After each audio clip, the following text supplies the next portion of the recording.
जी जो हमने शुरू किया था वो ये था कि आप सल्लल्लाहु अलैहि वसल्लम को हुक्म था कि आपने बैतुल मक़दिस की तरफ मुँह करके नमाज़ पढ़नी है। और जब आप मदीना आए तो पहले मक्का में तो आप जब नमाज़ पढ़ते थे तो हरम भी सामने आता था और बैतुल मक़दिस भी सामने आता था। तो जब आप सल्लल्लाहु अलैहि वसल्लम मदीना चले गए, मदीना हिजरत कर गए, तो खाना काबा सामने नहीं आता था। और खाना काबा से आप सल्लल्लाहु अलैहि वसल्लम की जो अटैचमेंट है, वो बिल्कुल फितरी थी, क्योंकि उनको पता था कि हज़रत इब्राहीम ने और हज़रत इस्माइल ने ये बनाया ही बनी इस्माइल के लिए है और उनकी जगह पे बनाया है। तो अब ये उनकी ये था कि मेरे बाप-दादा ने जिस मकसद के लिए ये घर बनाया है, तो अल्लाह ताला आप मुझे इजाज़त दीजिए कि मैं इसी की तरफ मुँह करके नमाज़ पढूँ। तो फिर जब आप सल्लल्लाहु अलैहि वसल्लम मस्जिद किबलतैन जो मदीने में आप जाते हैं, तो वहाँ आप 2 नफ़ल पढ़ते हैं, तो उसकी वजह यही थी कि आप सल्लल्लाहु अलैहि वसल्लम यहाँ पे नमाज़ पढ़ा रहे थे, तो नमाज़ के दौरान ही अल्लाह ताला ने कहा कि मोहम्मद आप अब खाना काबा की तरफ मुँह कर लें और अब आप जहाँ कहीं भी हों, दुनिया में जहाँ कहीं भी जाएँ, आप इसी की तरफ मुँह कीजिएगा नमाज़ पढ़ने के लिए। और किसी भी दुश्मन की कोई तंज़, कोई बात तुम आपके दिल पर असर ना करे। दुश्मन ज़ाहिर है कौन है कि यही मुनाफ़िकीन बनी इसराइल के आलिम यहूदी हैं। तो इनकी बातें, इनकी तंज़ और तारीज़ आपको बिल्कुल भी परेशान ना करे और आप बिल्कुल इस्तेहकाम और साबित कदमी के साथ आप इस पर कायम दायम रहें। और अल्लाह ताला जगह-जगह जो अपने दलाइल बयान करते हैं, अपने वजूद को साबित करने के लिए जो दलाइल बयान करते हैं, वो 2 तरह के होते हैं। अल्लाह ताला ने खुद उसका नाम रखा है। वो 2 तरह के दलाइल होते हैं। इनमें जो इंसान के अपने वजूद के दलाइल होते हैं, उनको अनफुस के दलाइल कहते हैं। अनफुस जो होता है, वो नफ्स की जमा है। तो उसको कहते हैं अनफुस के दलाइल, यानी हमारा जो ये सिस्टम काम करता है, हमारे वजूद का जो सिस्टम काम करता है और जो कुछ अल्लाह ताला की हमारे ऊपर करम नवाज़ी होती है। हम चलते हैं, फिरते हैं, साँस लेते हैं, देखते हैं, हमारा दिल हरकत करता है, बच्चे की ग्रोथ होती है, ये सारी चीज़ें जो है ये अल्लाह ताला ने हमारे वजूद के दलाइल रखे हैं। इनको अनफुस के दलाइल कहा जाता है। अलिफ, नून, fe, सीन, नफ्स की जमा।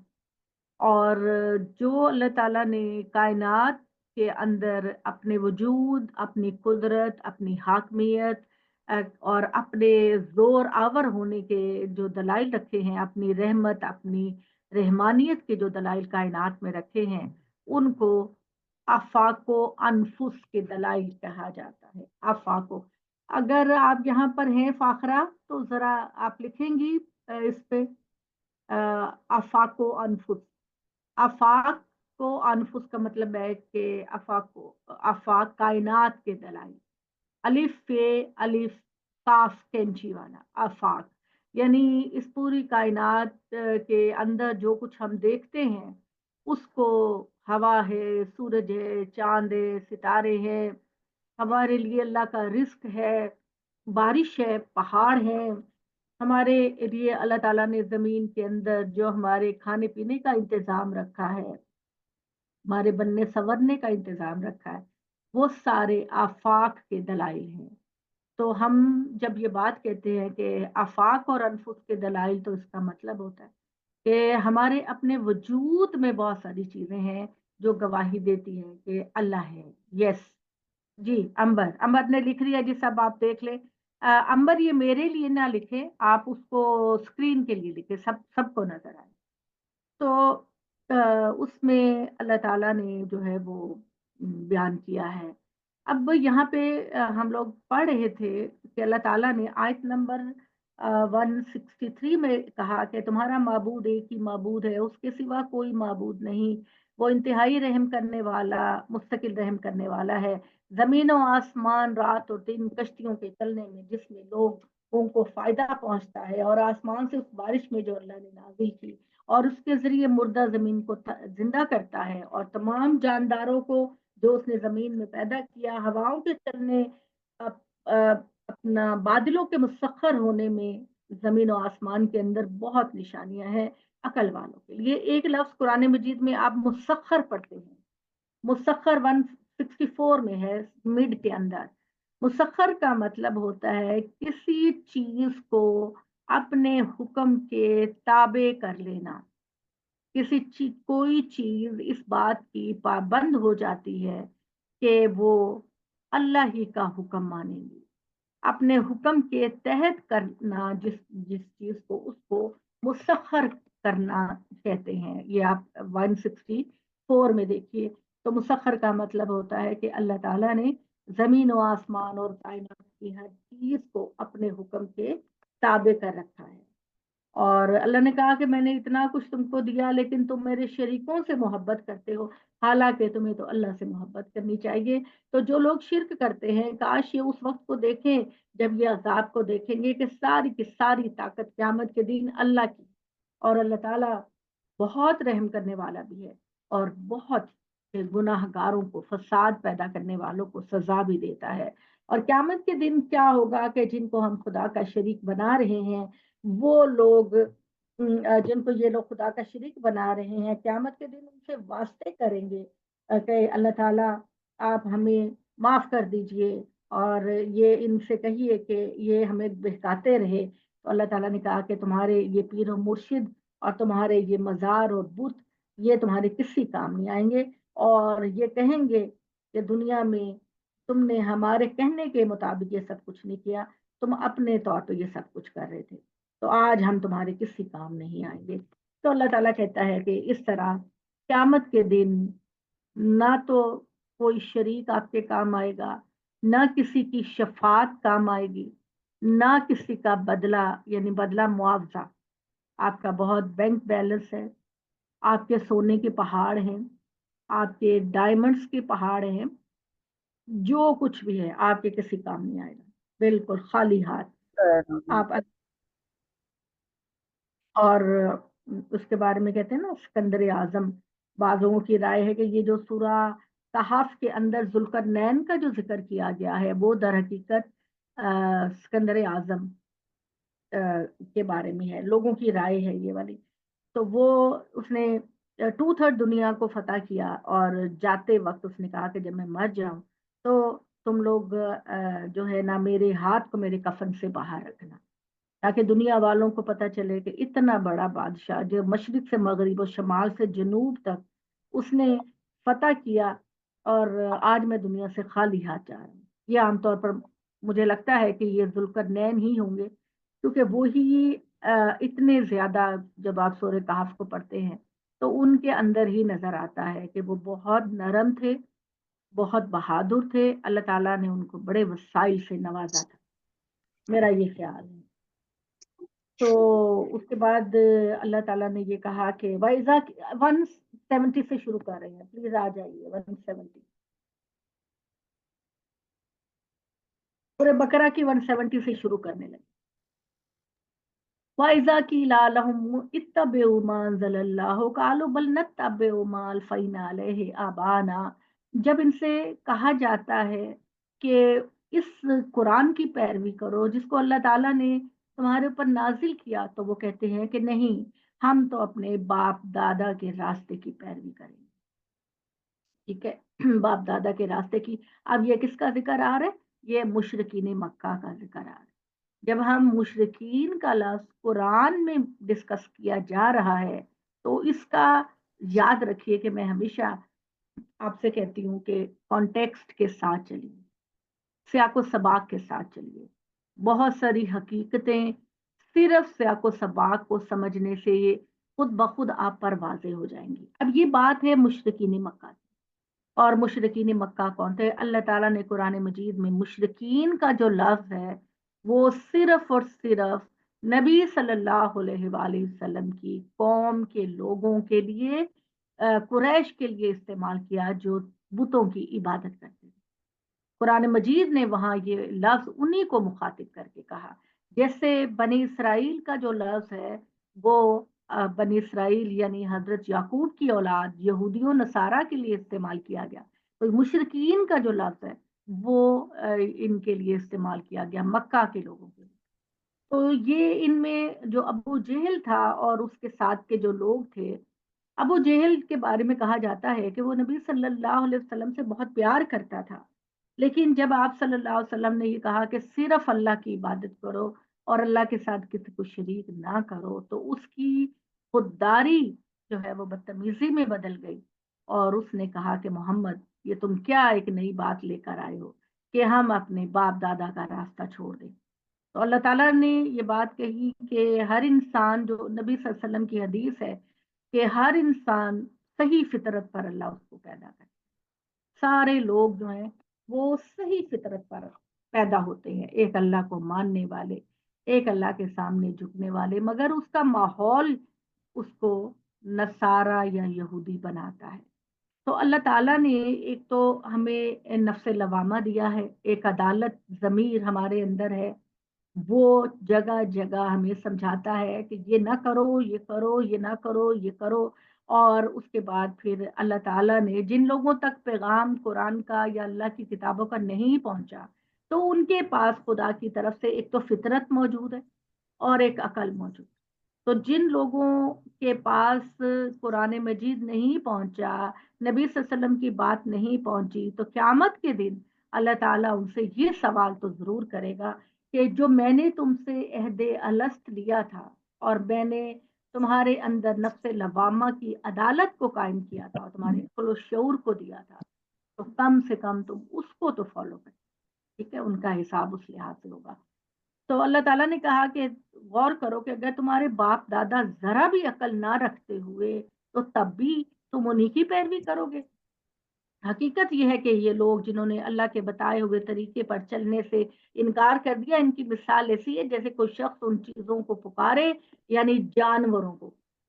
यहाँ जो अल्लाह ताला लफ्ज इस्तेमाल कर रहे हैं वो यन एको, वो ऐसे जानवरों को, दरिंदों को पुकारे जो सिर्फ महज आवाज सुनते हैं, मानी नहीं सुनते। यानी आपके जो जानवर होते हैं, बकरियां, भैंस, गाय, अगर चरवाहा उनको घास चराने के लिए या पत्ते चराने के लिए लेकर जाता है और जब वो उनको आवाज देता है, तो उनको बस ये पता होता है कि हमारा मालिक हमें आवाज दे रहा है।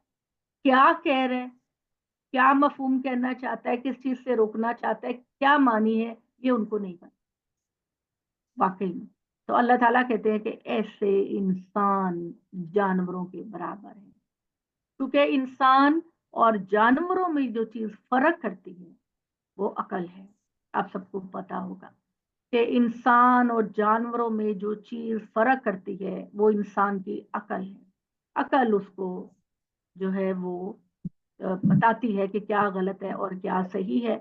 और जानवर तो बहस अपनी फितरत के गुलाम होते हैं। वो जैसे आपने देखा ना कि कोलू का बैल, कोलू का बैल के बाद ऐसा ही होता है ना कि वो कुएं के गिर्द गोल गोल चक्कर लगाता है। तो वो तंग आ जाता है, थक जाता है, तो फिर उसकी आंखों पर पट्टी बांध दी जाती है ताकि अब जब वो चले तो उसको लगे कि वो दूर लंबे खेतों में जा रहा है, एक ही जगह पे वो चक्कर नहीं लगा रहा, वो आगे आगे जा रहा है। तो ये अल्लाह ताला ने बताया कि जानवर सिर्फ अपनी फितरत के पाबंद होते हैं और इंसान को अल्लाह ने अक्ल शऊर दिया है। ठीक है, क्या इकबाल का शेर है ना, मोमिन तो फकत इहकाम इलाही का है पाबंद। इससे पहला मिसरा क्या है? नबातातो जमादाद, इससे पहले कोई लफ्ज है? नबातातो जमादाद, मोमिन तो फकत है इहकाम इलाही का पाबंद। तो अल्लाह ताला ने हमें जो अकल दी है, फितरत दी है, उसका तकाजा ये है कि हम जानवरों की सतह से उठें और उठकर हम बुलंदी तक पहुंचे। वलकद खलकनल इंसान फी अहसन तकवीम तुम रददनाहु अस्फल साफिलीन। अल्लाह ताला कहते हैं कि हमने इंसान को बेहतरीन साख्त पर पैदा किया, बेहतरीन खूबसूरत साख्त पर पैदा किया, मगर वो अपने रवैये और अपनी आदतों के साथ जिल्लत में गिरता चला जाता, इंतहाई हकता के इंतहाई जिल्लत में पड़ जाता है। तो ये अल्लाह ताला ने ये बताया। तो अल्लाह ताला ने ये बात कही कि कोई ये जानवरों को जब पुकारा जाता है, ये वाला गिलास नहीं, वो वाला गिलास दे दो मुझे। तो अल्लाह ताला ने कहा कि ये लोग जो हैं, जो अल्लाह की तरफ नहीं आते, ये सुम्मुम बुकमुम उम्युन फहुम ला यर्जिऊन, ये गूंगे बहरे अंधे हैं, ये कभी लौट कर वापस नहीं आएंगे और ये कभी अकल नहीं रखते। फिर अल्लाह ताला ने फरमाया, ईमान वालो, अपनी अगर ये लोग अपनी बिद्दतों को नहीं छोड़ते तो इन्हें इनके हाल पर छोड़ दो। अच्छा, बिद्दत क्या होती है? बहुत सारे लोगों को पता है और हो सकता है कुछ को ना पता हो। तो बिद्दत क्या होती है? बिद्दत का पता है किसी को? जो भी अभी काम हम हम हजूर सल्लल्लाहु अलैहि जी, वसल्लम के बताई हुई तालीमात से बढ़कर करें वो बिदअत में शामिल होता है। कुरान और यानी सुन्नत से बढ़कर जो सुमेरा जी, सुमेरा आप भी बताइए क्या कहना चाहती हैं? जी अस्सलाम वालेकुम। दीन में कोई भी चीज नहीं निकालना उसको बिदअत कहते हैं, जो कि दीन का हिस्सा नहीं होती। यानी ऐसी चीज जिसका जिक्र ना कुरान में है, ना ही नबी सल्लल्लाहु अलैहि वसल्लम की सुन्नत में है, ना ही आपकी हदीस में है, वो चीज हम अपने तौर पर ये करने के लिए कि ये चीज अच्छी है, इसको हमारे दीन का हिस्सा होना चाहिए, अल्लाह ताला ने आपको इसकी परमिशन दी। दीन सिर्फ दो ही चीजें हैं, कुरान मजीद और नबी सल्लल्लाहु अलैहि वसल्लम की प्रैक्टिस। आपने अमल करके दीन की किसी चीज का अमल करके जो हमें दिखाया, बस वही दीन है। एक जमाने में ऐसा हुआ था कि लोग नमाज से पहले दुरूद शरीफ पढ़ने लग गए थे। तो इस पर हमारे स्कॉलर्स ने एहतजाज किया कि ये बिद्दत है, क्योंकि कोई चीज़ कितनी भी अच्छी हो, अगर आप किसी को परमिशन दे देते हैं कि वो अल्लाह के दीन में उसको शामिल कर ले, तो फिर दीन आहिस्ता आहिस्ता अपनी शक्ल बदल लेता है, वो शक्ल नहीं रहती जो अल्लाह ताला ने आपको अमानतन दी है, वो शक्ल नहीं, आहिस्ता आहिस्ता आप अच्छाई करते करते आप दीन से दूर निकल जाते हैं। तो ये भी हमारे ईमान का हिस्सा है कि हम चाहे किसी चीज को जो है वो कितना भी अच्छा समझे, लेकिन दीन में किसी नई चीज की अल्लाह ताला ने आपको इजाजत नहीं दी।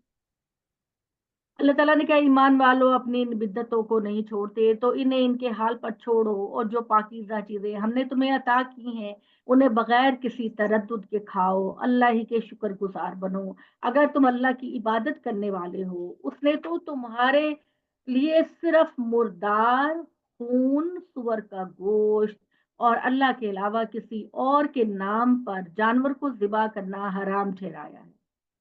यानी गोश्त की कैटेगरी की चीजों में अल्लाह ताला ने, यानी गोश्त और जानवरों की कैटेगरी की चीजों में अल्लाह ताला ने कहा कि मैंने मरा हुआ जानवर, ठीक है, चाहे वो ऊंट, बकरी, गाय हो, खून, अल्लाह माफ करे, हो सकता है कुछ लोग खून को पीते हों ताकत के लिए, और पीते भी हैं बाज लोग, तो खून को बिल्कुल भी नहीं इजाजत, वैश्याना तासुर मिलता है, उन उस इंसान की फितरत में वैश्यपन हो जाता है जो खून को पीता है। सुअर का गोश्त यानी खिंजीर का गोश्त, तो इसको भी अल्लाह ताला ने हराम किया है। जो रिसर्च आती है खिंजीर के बारे में वो यही आती है, जो लोगों ने रिसर्च किया कि अल्लाह मियां ने क्यों सुअर को हराम किया, तो वो लोग ये कहते हैं कि इसको खाने से इखलाकी बुराइयां पैदा होती, मगर ये इसकी जो असल रीजन है खिंजीर के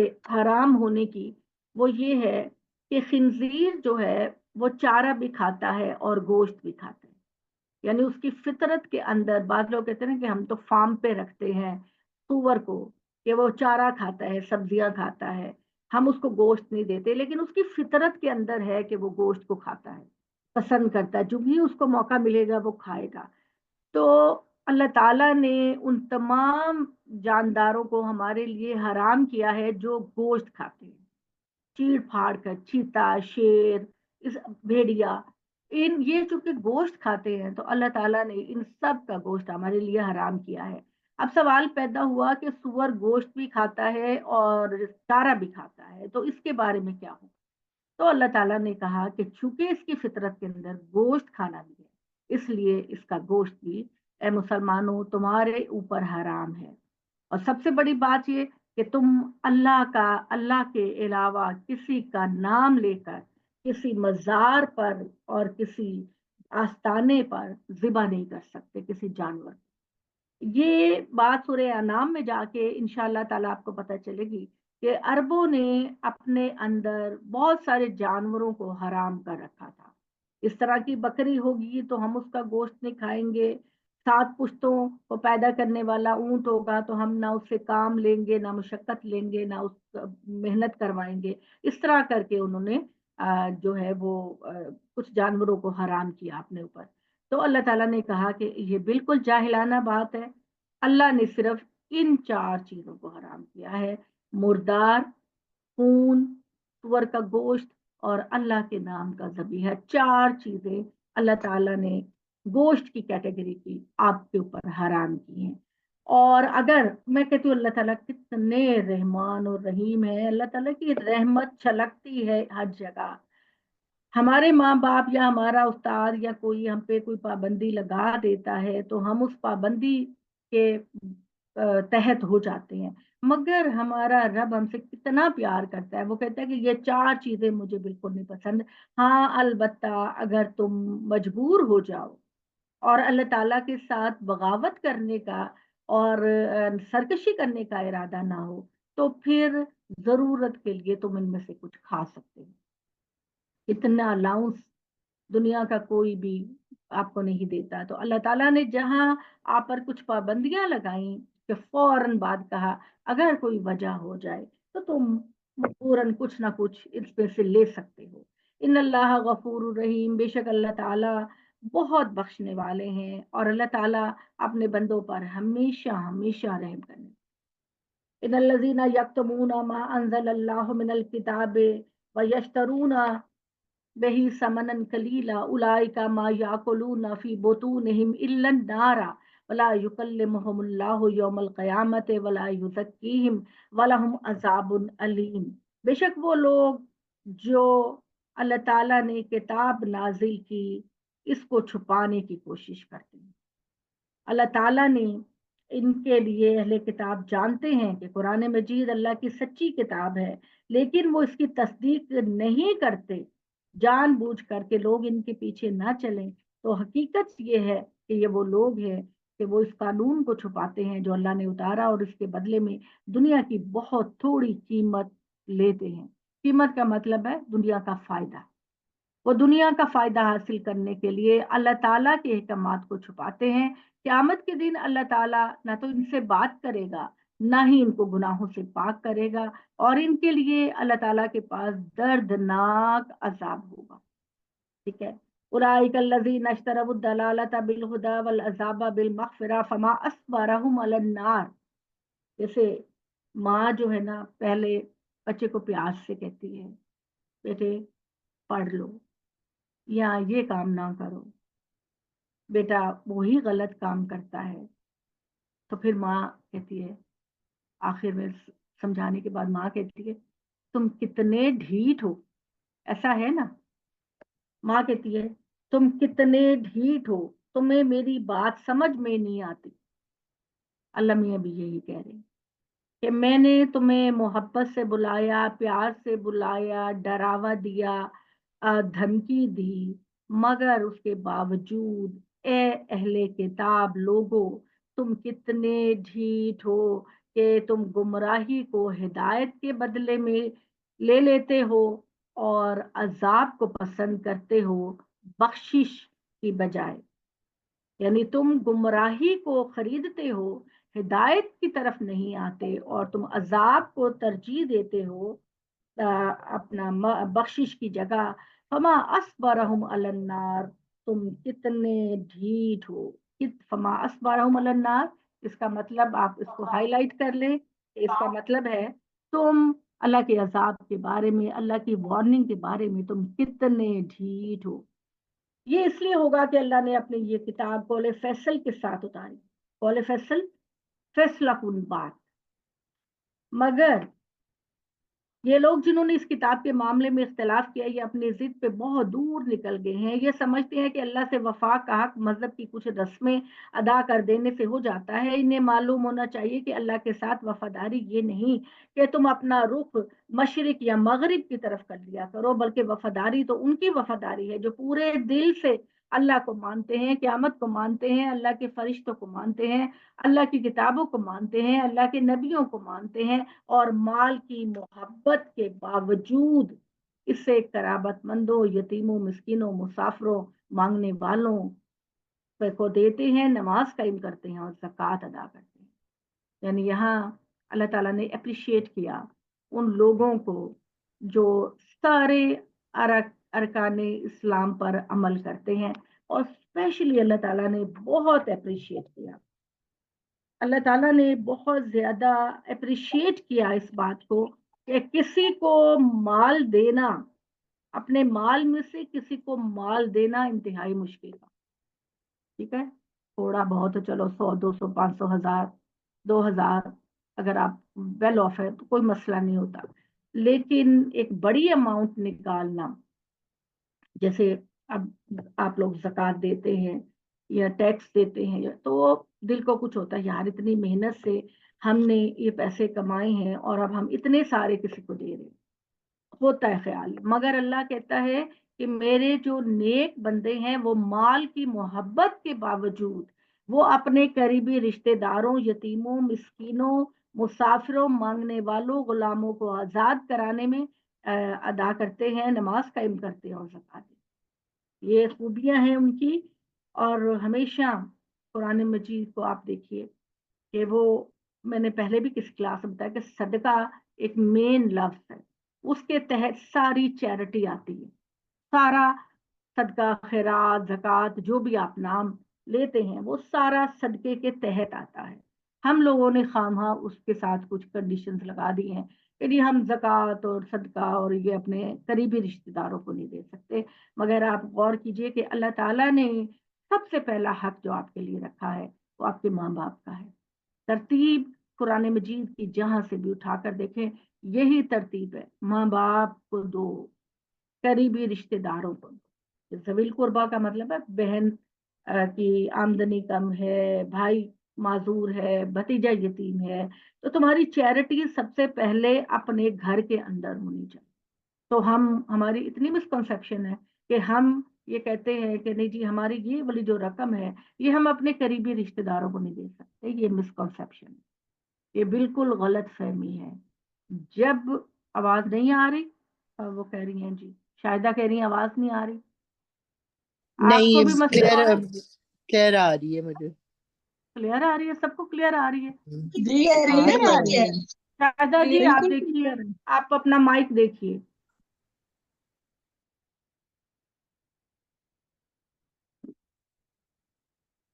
تو بات یہ ہے کہ ہمارے گھروں کے اندر بہن کو ضرورت ہوتی ہے، بھائی کو ضرورت ہوتی ہے، بھتیجے کی فیس جانی ہوتی ہے.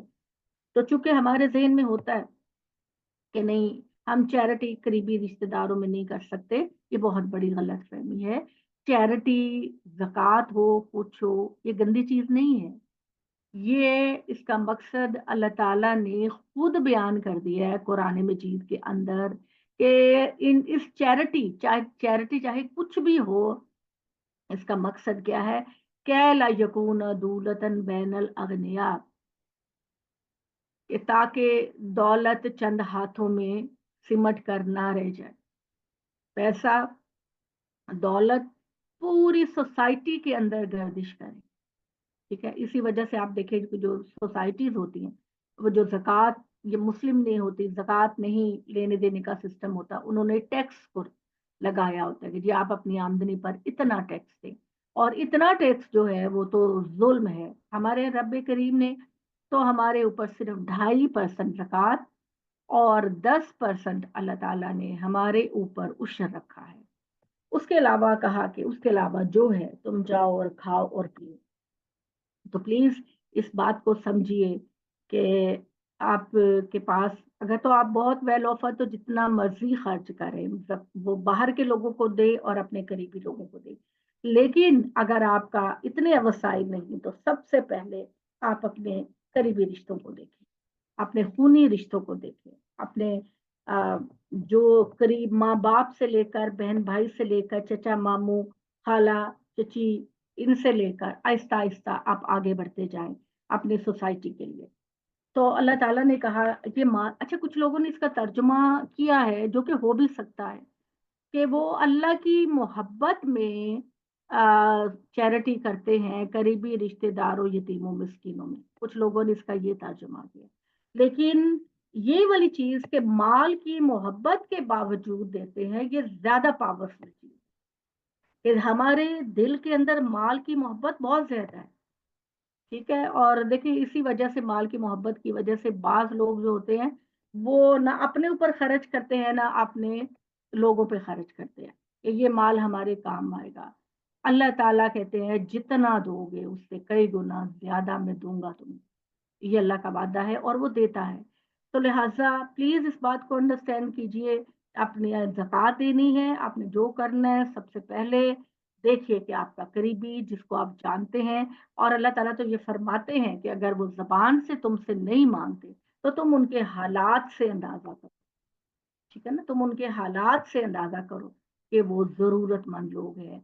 मांगने वाले को दे और गर्दनों को छुड़ाने में दे, यानी उस जमाने में वो था मामला गुलामी का बहुत ज्यादा था। दुनिया जब से बनी थी लोग जंगे करते थे और जो लोग शिकस्त खा जाते थे उनको कैदी बना के ले आते थे। तो अल्लाह ताला ने पहले ही दिन इस्लाम के अंदर इस टारगेट को रखा कि गुलामी खत्म हो जाए, और उसके लिए अल्लाह ताला ने मक्का की सोसाइटी के अंदर और मदीना की सोसाइटी के अंदर बहुत सारे इंसेंटिव दिए उसको खत्म करने के लिए। तो इस्लाम ने नहीं पैदा किया गुलामी को सॉल्व करने के तरीके अल्लाह ताला ने बताए। अल्लाह ताला ने कहा कि नमाज कायम करो, ज़कात दो, अल्लाह के साथ वादे किए हैं उनको पूरा करो। एक तो सबसे पहला वादा अहदे अलस्त, सबसे पहला कि अल्लाह ताला फरमाते हैं कि जब मैंने आदम को बनाया तो उसकी पीठ से मैंने उसकी औलाद को पैदा किया, और उन सारी रूहों से जो आखिरी बच्चा भी इस दुनिया में आने वाला है उससे मैंने वादा किया कि क्या मैं तुम्हारा रब नहीं हूं। तो इसको अहदे अलस्त कहते हैं। और अल्लाह ताला फरमाते हैं कि हम सब ने जवाब में कहा बला, क्यों नहीं, अल्लाह ताला आप ही हमारे रब हैं। अब उसकी दलील अल्लाह ताला ये देते हैं कि दुनिया में आके हम नजरअंदाज कर देते हैं इस वादे को, मगर अल्लाह ताला कहते हैं कि जब तुम किसी तूफान में घिर जाते हो, इंतहाई किसी मसले में घिर जाते हो जहां तुम समझते हो कि यहाँ मेरा बस नहीं चल रहा, या तुम कश्ती में सवार होते हो और कश्ती डूबने लगती है, तो उस वक्त तुम्हें कोई देवी देवता याद नहीं आता, सिर्फ अल्लाह का नाम निकलता है तुम्हारे मुंह से। चाहे वो मुसलमान हो, चाहे वो ईसाई हो, चाहे वो बनी इसराइल का हो, चाहे वो हिंदू हो, चाहे वो साबई हो, जब एक क्रिटिकल सिचुएशन में तुम लोग आते हो तो सिर्फ एक अल्लाह को पुकारते हो। तो ये अहद अलस्त हमारे अंदर मौजूद है, हमने अल्लाह से वादा लिया हुआ है और अल्लाह ताला इस वादे को बार बार झंझोड़ते हैं। उसके बाद अल्लाह ताला ने ये बात कही कि इसका एक तंजिया इशारा बनी इसराइल की कम्युनिटी की तरफ है कि तुमने अपने नबियों से वादा लिया था कि जब मोहम्मद सल्लल्लाहु अलैहि वसल्लम तशरीफ लाएंगे, कुरान मजीद नाजिल होगा, तो सबसे पहले हम उनकी तस्दीक करेंगे। ये तुमने वादा लिया था अपने नबियों से, बिल्कुल शुरू से लेकर आखिर तक हर नबी ने तुमको ये बात कही कि आखिरी नबी जब आएगा वो अल्लाह की शरीयत को मुकम्मल करेगा और तुम उसकी शरीयत को कबूल करना आगे जाके। हजरत मूसा का तो ये कहना है कि जिस पत्थर को मेमारों ने रद्द किया वही इमारत का आखिरी उसकी तामीर का पत्थर साबित होगा। मतलब खूबसूरत बात है जो तमसील में बयान की गई है कि इस्लाम की जो इमारत है उसको अगरचे ये बनी इसराइल के लोग ना कबूल करें, रद्द करें, मगर बिलाखिर अल्लाह का फैसला है کہ یہی محمد صلی اللہ علیہ وسلم اللہ کی شریعت کو مکمل کریں گے اور انہی پر اللہ کا آخری کلام نازل ہوگا. تو یہ وعدہ تھا ان کے ساتھ، بنی اسرائیل کے ساتھ، یہود و نصارہ کے ساتھ، یہ اللہ تعالیٰ نے ان سے وعدہ لیا تھا. اور اللہ نے کہا کہ وہ لوگ جو انتہائی تنگی میں، تکلیف میں، جنگ کے موقع پر ثابت قدم رہتے ہیں، یہی لوگ ہیں جو اللہ کے ساتھ اپنے وعدے کو نبھاتے ہیں، اور یہی لوگ ہیں جو واقعی میں پرہیزگار ہیں. اب آگے جی کے قصاص کا ذکر آ رہا ہے. آیت نمبر کون سی آیت نمبر ہے؟ آیت نمبر 179. 178 میں، اے ایمان والو تم میں سے جو لوگ قتل کر دیے جائیں ان کے مقدموں میں قصاص تم پر فرض کیا گیا ہے. اس طرح کے قاتل آزاد ہو تو اس کے بدلے میں وہی آزاد، غلام ہو تو اس کے بدلے میں وہی غلام، عورت ہو تو اس کے بدلے میں وہی عورت. پھر جس کے لیے اس کے بھائی کی طرف سے کچھ رعایت کی جائے تو اس کو تم قبول کر سکتے ہو، لیکن یہ قبول کر لی جائے گی دستور کے مطابق، اس کی پیروی کی جائے گی، اور جو کچھ بھی خون بہا ہو وہ خوبی کے ساتھ اسے ادا کر دیا جائے گا. یہ تمہارے پروردگار کی طرف سے ایک قسم کی رعایت ہے اور تم پر اللہ کی عنایت ہے. پھر اس کے بعد جو زیادتی کرے تو اس کے لیے قیامت میں دردناک سزا ہے. یہ تمہارے لیے قصاص میں زندگی ہے عقل والو، تاکہ تم حدود الہی کی پابندی کرو. قصاص آپ میں سے ہر کوئی جانتا ہے. قصاص کا مطلب ہے کہ اگر کسی نے کسی کو قتل کر دیا ہے تو جواب میں اب اس قاتل کو قتل کیا جائے گا، اس قاتل کی جان لی جائے گی. یہ قصاص ہے، ٹھیک ہے. اور اللہ تعالیٰ کہتے ہیں کہ قصاص میں زندگی ہے، یعنی اگر کسی نے کسی کا قتل کیا ہے جان بوجھ کر تو جب آپ مجرم کو سزا دیں چوراہے میں دیں.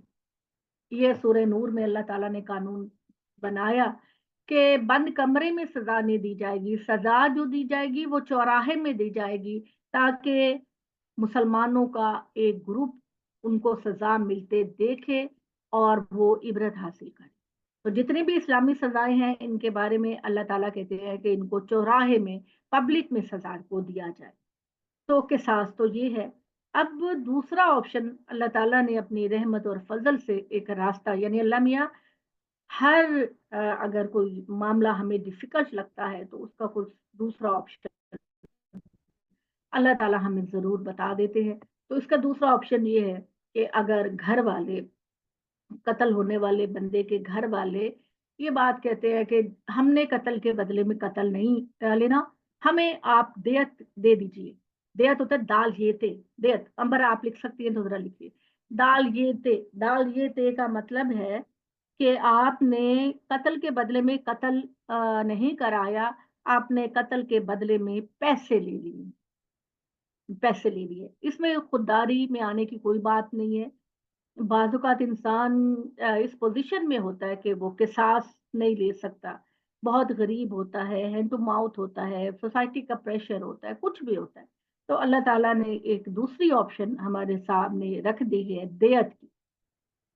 دیت یعنی آپ اس کے بدلے میں پیسے لے لیتے ہیں. یہ انہوں نے لکھا امبر نے، آپ دیکھ لیں دال یہ تے دیت، وہ قصاص ہے، قاف سواد الف سواد قصاص ہے، اور اس کے بدلے میں پیسہ لینا جو ہے وہ دیت ہے.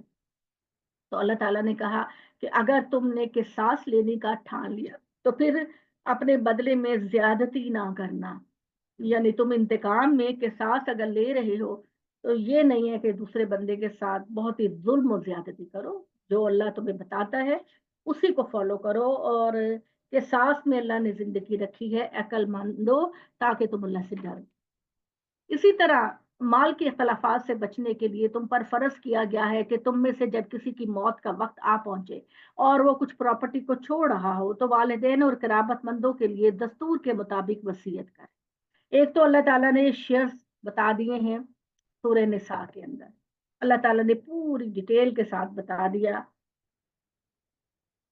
کہ ماں کو، باپ کو، اولاد کو، بیوی کو، شوہر کو کیا ملے گا، کس پوزیشن میں کیا ملے گا. اور دوسرا اللہ تعالیٰ نے یہ بھی ہم کو کہہ دیا کہ وصیت کے علاوہ اس کے حصوں کے علاوہ جو آپ دیں گے ان کو، आप किसी के लिए वसीयत भी कर सकते हैं अलहदा से। आप जा सकते हैं, मिसाल के तौर पर देखिए आपने एक बच्चा अडॉप्ट किया, अब वो बच्चा अगर आप उसके लिए वसीयत करके नहीं जाएंगे या उसकी जिंदगी में उसको नहीं देके जाएंगे तो आपकी प्रॉपर्टी में उसको कुछ नहीं मिलेगा, क्योंकि वो आपकी नस्ल से नहीं है। ये मैं बात को समझाने के लिए कर रही हूँ। या आप ये कहती हैं कि मेरी बेटी तंग दस्त है तो मैं उसको उसके हिस्से से ज्यादा देना चाहती हूँ। या कोई भी शक्ल और हो सकती है कि आप मेरा बेटा जो है वो काम काज नहीं करता, या मेरा बहुत ओबीडियंट है, बहुत ओबीडियंट है, उसने मेरी बड़ी खिदमत की है, तो इस रीजन की वजह से मैं उसको उसके हक से ज्यादा देना चाहती हूँ। तो आप इस मामले में वसीयत भी कर सकते हैं। एक तो अल्लाह ताला ने आपके लिए रखे हैं कि जब आप वसीयत करके नहीं जाएंगे तो आपकी प्रॉपर्टी को ऐसे तकसीम किया जाए, वो सूरह नूर में है। और अगर आप वसीयत की है तो फिर आपकी को पहले पूरा किया जाएगा और कर्ज पहले अदा किया जाएगा, फिर प्रॉपर्टी की तकसीम होगी। तो अल्लाह ताला ने कहा कि अगर कोई मरते वक्त प्रॉपर्टी छोड़ता है तो वो वसीयत करे अपने वालिदैन के लिए, करीबी रिश्तेदारों के लिए अच्छे तरीके से। और ये अल्लाह ताला ने कहा कि मोमिनों पर वाजिब है। हमारे नबी सल्लल्लाहु अलैहि वसल्लम ने फरमाया, कोई रात ऐसी ना गुजरे कि तुम्हारे तकिए के नीचे तुम्हारी वसीयत ना हो। ठीक है ना?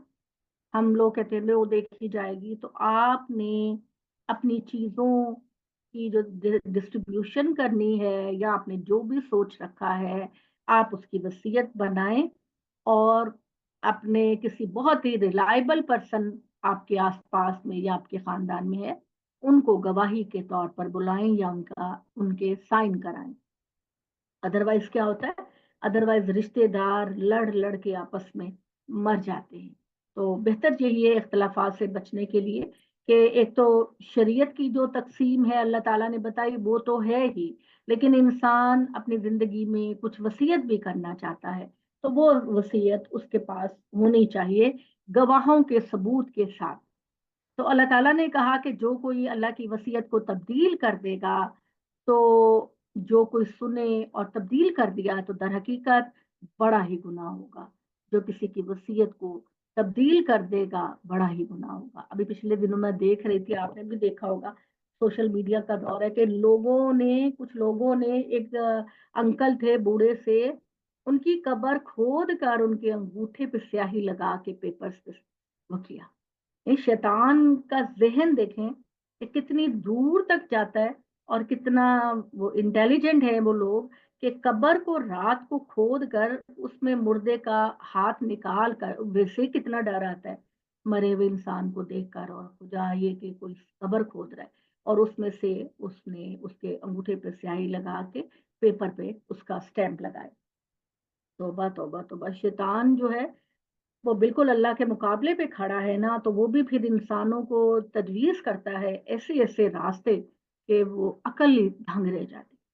अल्लाह ताला सुनने वाले जानने वाले हैं। तो जिस किसी को अंदेशा हो कि मरने वाले ने अपनी वसीयत करने में हक तलफी या गुनाह का इर्तिकाब किया है, तो फिर इनके दरमियान, लोगों के दरमियान में से जो शख्स रिलायबल हो वो इसमें तब्दीली कर दे तो फिर कोई गुनाह नहीं। यानी अल्लाह ताला कहते हैं कि किसी की वसीयत को तब्दील करना इंतहाई गुनाह की बात है। लेकिन अगर कोई देख रहा है कि भाई कोई रीजन नहीं है, इसको ज्यादा दे दिया और दूसरी को कम दे दिया, ये तो सरासर ज्यादती है, ऐसा नहीं होना चाहिए। तो फिर कोई दरमियान का इंसाफ पसंद इंसान खड़ा हो और वो वसीयत में तब्दीली कर सकता है जिसका अपना जाती मुफाद ना हो।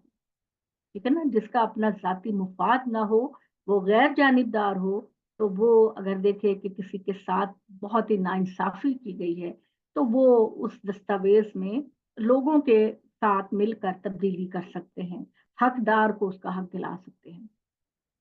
इन अल्लाह गफूर रहीम, बेशक अल्लाह ताला बख्शने वाले हैं और अल्लाह ताला तो बहुत रहम करने वाले हैं। ऐ लोगो, तुम्हारे ऊपर रोजे फर्ज किए गए हैं जिस तरह तुमसे पहले लोगों पर फर्ज किए गए, ताकि तुम इस एक महीने की ट्रेनिंग में मुत्तकी बन सको। ये गिनती के चंद दिन हैं। हाँ, अलबत्ता अगर कोई मरीज हो या किसी सफर में हो तो वो जितने रोजे छोड़े हैं उनकी गिनती को बाद में पूरा करें। और जो गिनती रोजा रखने की हिम्मत नहीं रखते वो फिदिया दे दें, और उनका फिदिया ये है कि मिस्कीन को खाना खिलाना। किसी जरूरतमंद को रोजा रखवा दें या किसी मिस्कीन को खाना खिला दें। तो जो कोई फमन ततव्वा खैरन फहुव खैरुल्लाहु, और अल्लाह का जो बंदा जो बाद में रोजा भी रखे और किसी को अल्लाह का जो बंदा किसी को रोजा भी रखवाए और जो रोजे उसकी जिंदगी से नहीं पूरे कर सके उन रोजों को भी रखे, तो उसके लिए तो फिर क्या बात। ततव्वो का लफ्ज गौर कीजिए, आयत नंबर 184 में ततव्वो का जो लफ्ज है वो नफली चीज के लिए बोला जाता है, एक्स्ट्रा चीज के लिए बोला जाता है। तो अल्लाह ताला ने पहले ये हुक्म दिया कि तुम अगर रोजा नहीं रख सकते तो किसी मिस्कीन को खाना खिला दो।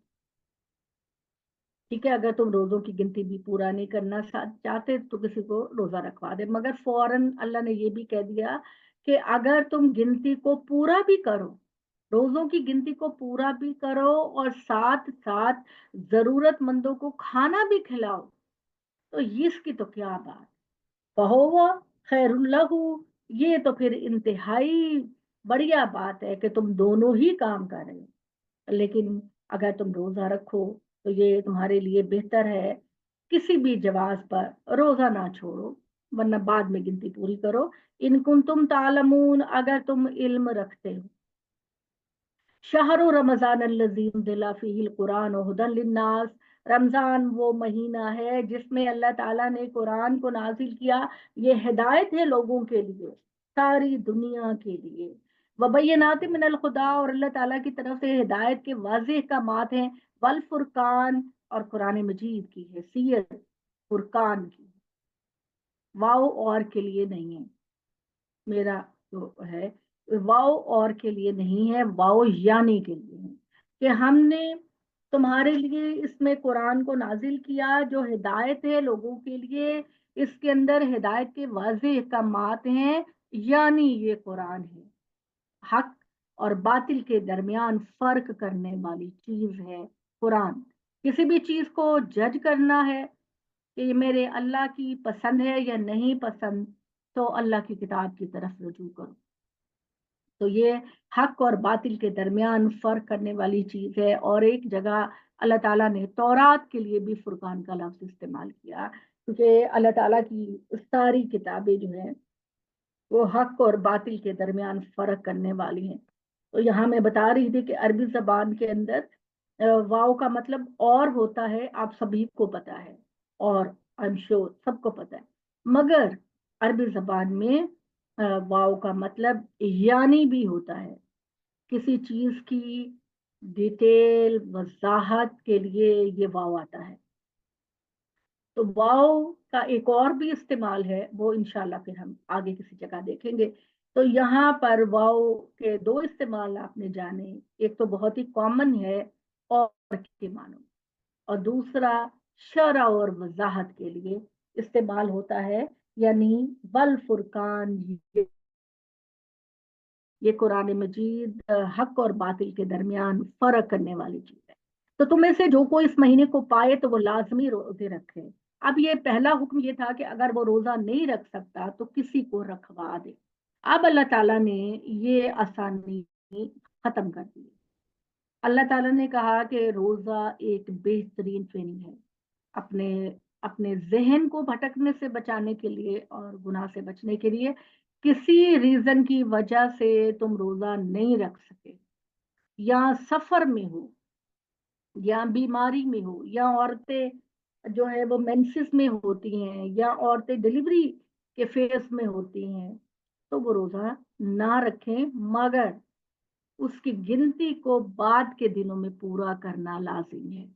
पहला जो हुक्म हमने पढ़ा उसमें अल्लाह ताला ने ये ऑप्शन दिया था कि तुम रोजा की गिनती पूरी नहीं कर सकते तो किसी को रखवा दो, मगर उसके बाद जब मुसलमानों को आदत हो गई तो अल्लाह ताला ने कहा कि अब ये ऑप्शन नहीं है कि तुम रोजा ना रखो, किसी को रोजा रखवा दो, बल्कि तुमको लाजमी रोजा रखना है।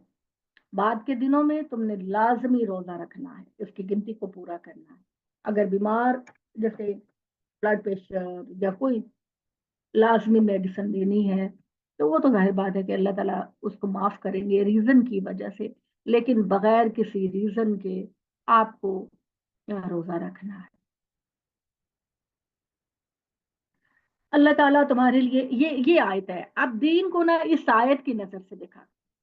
मैंने दीन को जब इस आयत की नजर से देखना शुरू किया है तो मेरे नजदीक दीन पर प्रैक्टिस करना इंतहाई आसान हो गया, बहुत आसान हो गया। हम लोगों का जो ट्रेनिंग है, हमारा जो रवैया है, हमारी जो सोच होती है ना, हम ये समझते हैं कि दीन जितना मुश्किल होगा ना उतना अल्लाह को राजी करे। मगर अल्लाह कहता है युरीदुल्लाहु बिकुमुल युसरा वला युरीदु बिकुमुल उसरा। ए लोगो, अल्लाह तुम्हारे लिए आसानियां चाहता है, तुम्हारे लिए मुश्किलात नहीं चाहता। ठीक है ना। अब जैसे हमारे प्यारे रसूल सल्लल्लाहु अलैहि वसल्लम ने हमें कहा कि हम पाँव पे मसा कर सकते हैं या इस तरह के कोई अहकामात, हम कहते नहीं नहीं, हम तो ऐसे ही करेंगे, हम तो लाजमी। तो हमारे पैगंबर ने कहा कि दीन के मामले में मुश्किलात को कबूल करने का जो रवैया है वो दीन के साथ कुश्ती करना है। आपके रब ने आपको जहां सहूलत दी है, आप वहां पर अपने आप को मुश्किल में ना डालें। कोई बंदा बीमार है, किसी को तकलीफ है, वो कहे कि नहीं जी मैं तो रोजा रखूंगा, लाजमी रखूंगा। नहीं, आपके रब ने आपको आसानी दी है। तो अल्लाह तुम्हारे लिए आसानियां चाहता है, मुश्किल नहीं चाहता। तो दीन की जो अप्रोच है वो दीने इस्लाम में हमारे लिए बिल्कुल सिंपल और सादा है।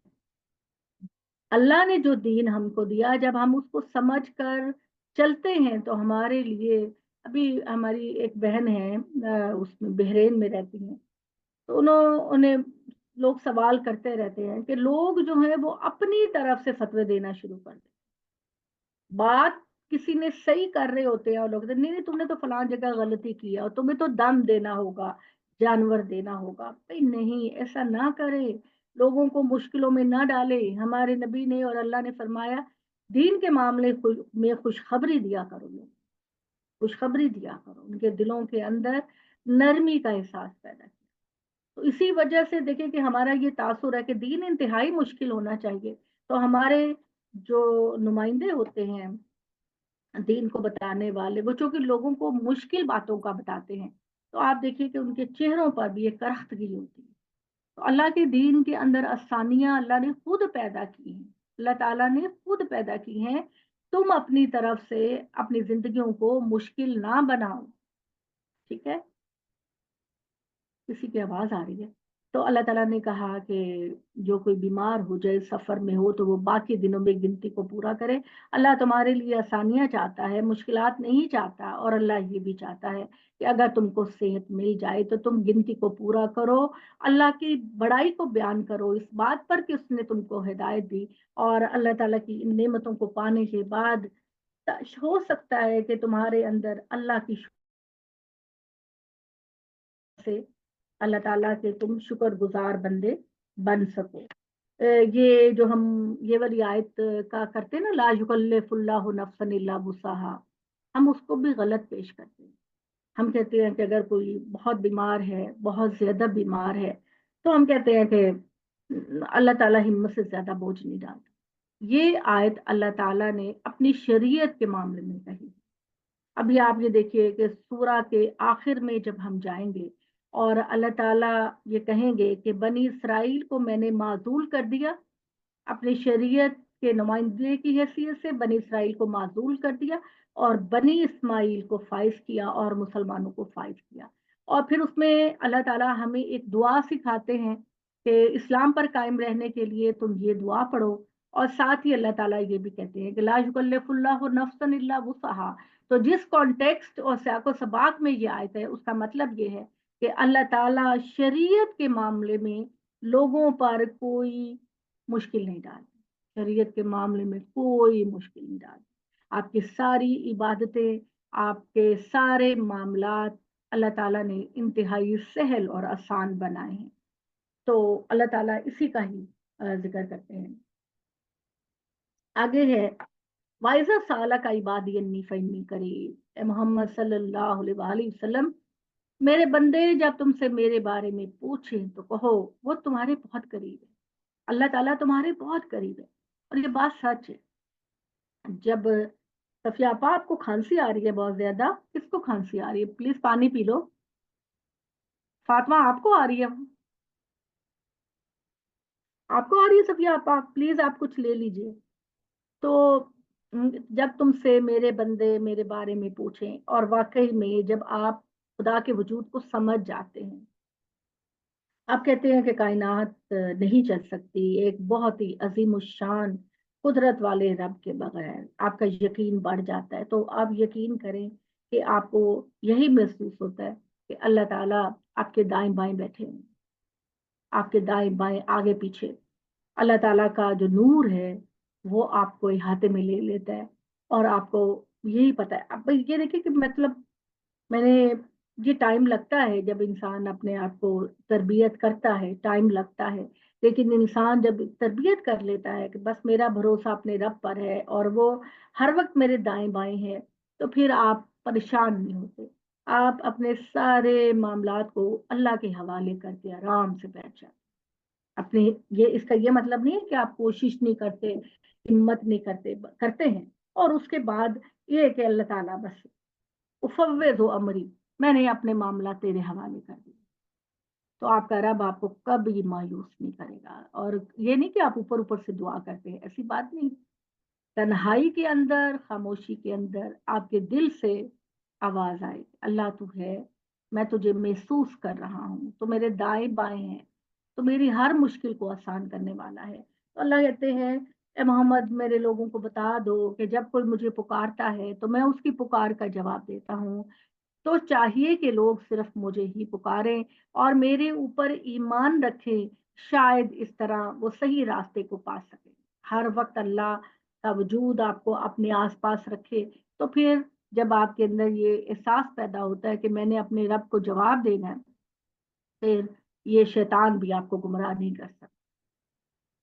अल्लाह ताला ने कहा कि ऐ मोमिनो, रमजान की रातों में मैंने तुम्हें अपने बीवियों के पास जाने की इजाजत दी, क्योंकि बनी इसराइल के अंदर जो शरीयत थी, तौरात और ज़बूर और इंजील, इसमें रमजान की रातों में भी मर्द अपनी बीवियों के पास नहीं जा सकते थे।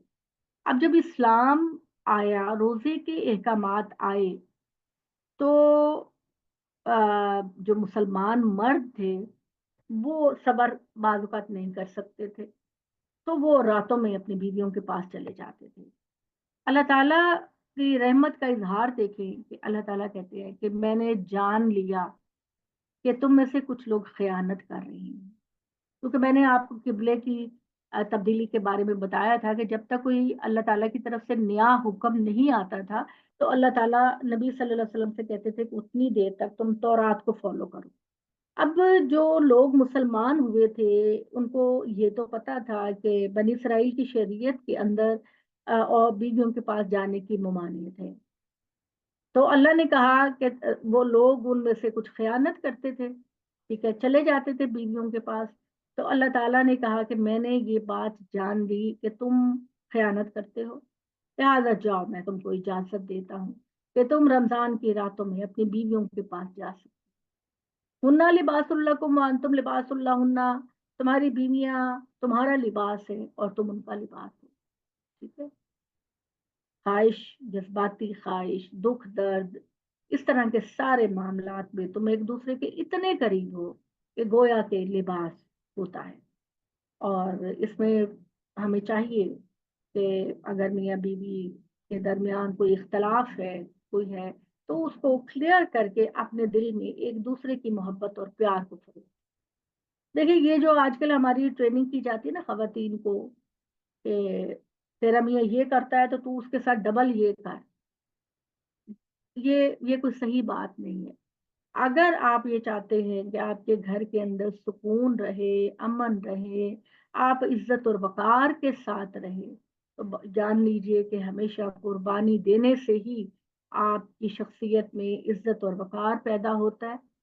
और जैसे कि अल्लाह ताला ने फरमाया कि जब तुम अफ़्व दरगुज़र से काम लोगे, ये गिला नहीं करोगे कि वो नहीं आया था तो मैं नहीं जाऊँगी।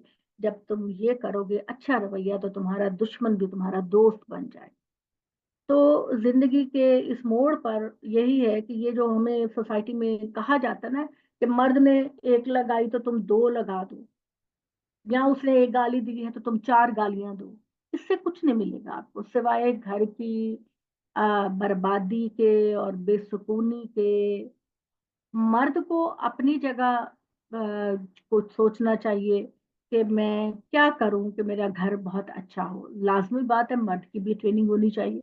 और बल्कि ये बात है कि शादी से पहले मैं तो ये समझती हूँ कि हमारे लोगों को तो इस्लाम का पता ही नहीं है।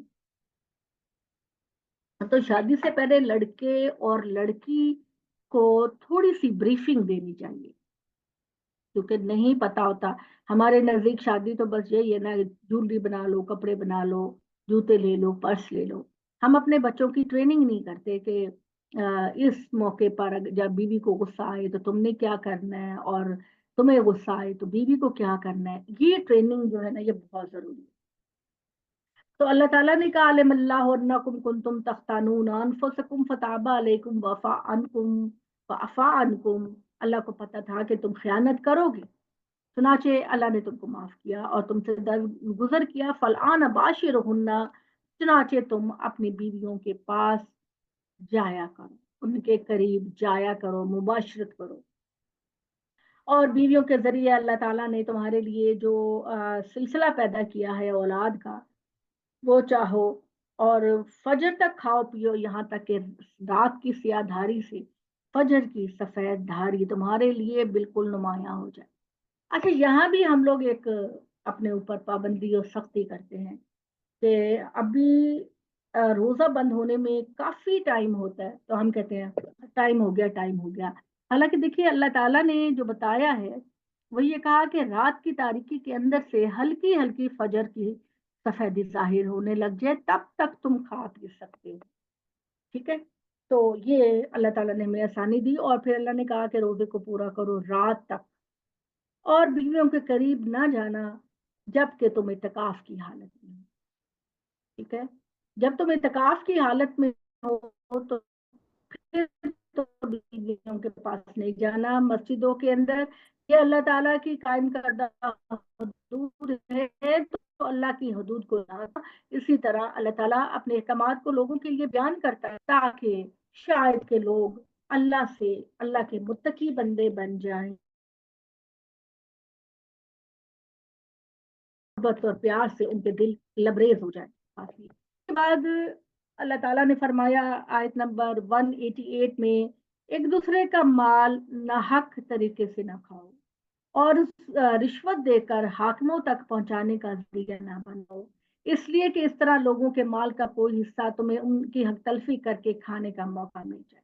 यानी एक तो गलत तरीके से किसी का माल ना खाओ, मिलावट ना करो, नाप तोल में कमी ना करो। एक कौम के ऊपर अजाब सिर्फ इस वजह से आया कि वो नाप तोल में कमी करते थे, मिलावट करते थे। और दूसरी ये बात होती है कि हम अपने किसी मकसद को हासिल करने के लिए अपने हुक्मरानों को रिश्वत देते हैं, अपने नाजायज काम को जायज कराने के लिए हम हुक्मरानों को रिश्वत देते हैं। तो अल्लाह ताला कहते हैं कि ऐसा ना करो। दरहाल ये कि तुम जानते हो, तुम्हारे दिल के अंदर खटकता है कि तुम ये नाइंसाफी कर रहे हो। और वो तुमसे हराम महीनों के बारे में पूछते हैं, कह दो ये लोगों की बहबूद और हज के औकात। हराम महीने, हराम महीने क्या है? आप में से किस किस को पता है?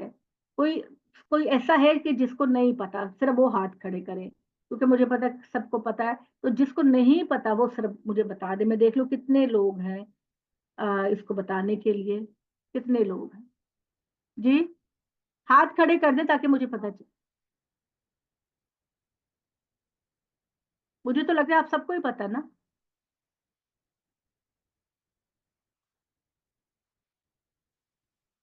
मुझे नहीं पता चल रहा जी को, मुझे नहीं पता चल रहा, तो मैं यही क्यास कर रही हूँ کہ حرام مہینوں کا آپ سب کو پتہ ہے، ٹھیک ہے، اگر نہیں ہوگا تو پھر بعد میں سوال کر لیجیے۔ حرام مہینے بس یہی ہیں کہ اس دور میں جب لوگ آتے تھے مکہ کے اندر، مکہ سے باہر کے لوگ آتے تھے تو ان کو سامنا کرنا پڑتا تھا کہ لوگ آپس میں لڑ رہے ہیں، جھگڑ رہے ہیں، جنگیں ہو رہی ہیں، قتال ہو رہا ہے۔ تو اللہ تعالیٰ نے جو حکم دیا کہ ان 4 مہینوں میں ہر طرح کی لڑائی جھگڑا قتل و غارت گری بند کر دی جائے۔ ان میں ایک ہے رجب جو کہ مڈ آف دا ایئر آتا ہے اور یہ خاص ہو جاتا ہے عمرے کے لیے، اور باقی 3 مہینے لگاتار ہیں، ذی القعدہ، ذی الحج اور محرم، ٹھیک ہے۔ یہ اس محرم کا اس محرم سے کوئی تعلق نہیں ہے کہ جو ہمارے ایک جو فرقے کے لوگ ہیں، ہماری ایک جماعت کے لوگ ہیں جو وہ بلیو کرتے ہیں، وہ اس سے کوئی تعلق نہیں ہے۔ اللہ تعالیٰ نے پہلے زمانے میں لوگ جاتے تھے، پیدل جاتے تھے، 6 مہینے لگ جاتے تھے، تو اللہ تعالیٰ نے 3 مہینے لگاتار کی مہلت دے دی کہ ذی القعدہ، ذی الحج اور محرم یہ لگاتار 3 مہینے ہیں، ان میں لوگ حج کے لیے آئیں گے، ٹھہریں گے، واپس جائیں گے، تو ان کے لیے ماحول کو پوری طرح پرامن کر دیا جائے۔ اب ظاہر بات ہے کہ وہ اس وقت قبائلی سسٹم تھا اور اب ایک پوری ریاست ہے، تو اب نہ تو ایسے حالات پیدا ہوتے ہیں اور نہ ہی اس چیز کی اب ضرورت ہے۔ تو اللہ تعالیٰ نے کہا یہ کہ وہ تم سے حرام مہینوں کے بارے میں پوچھتے ہیں، اہلا اہلا کا مطلب ہوتا ہے کہ چاند کے نکلنے سے جو آپ کے مہینے بنتے ہیں، تو کہہ دو کہ یہ لوگوں کی بہبود اور حج کے اوقات ہیں، اس لیے ان کی یہ حرمت اسی طرح قائم رکھی جائے۔ اور تم سے یہ سوال کیا گیا تو اب یہ بھی جان لو کہ ہرگز نیکی نہیں کہ احرام کی حالت میں اور حج سے واپسی پر تم گھروں کے پیچھے سے داخل ہو، بلکہ نیکی تو اصل میں اس کی ہے جو تقوی اختیار کرے۔ اس لیے اب ان گھروں میں ان کے دروازوں کی سے آؤ، اللہ سے ڈرتے رہو تاکہ تم فلاح پاؤ۔ اب یہ کیا بات ہے کہ یہ بات بھی آپ سب کو ہی پتا ہوگی کہ قریش کا یہ خیال تھا، من گھڑت خیال تھا کہ اپنے گھر کے مین دروازوں سے ہم گناہ کر کے نکلے تھے، ہم نے بہت سارے گناہ کیے تھے، اور جب ہم نے حج کیا تو ہمارے سارے گناہ معاف ہو گئے، تو جس دروازے سے ہم گندگی لے کر نکلے تھے اسی دروازے سے پاک ہو کر ہم نہیں آئیں گے، وہ گھر کے پچھلے دروازے سے آتے تھے۔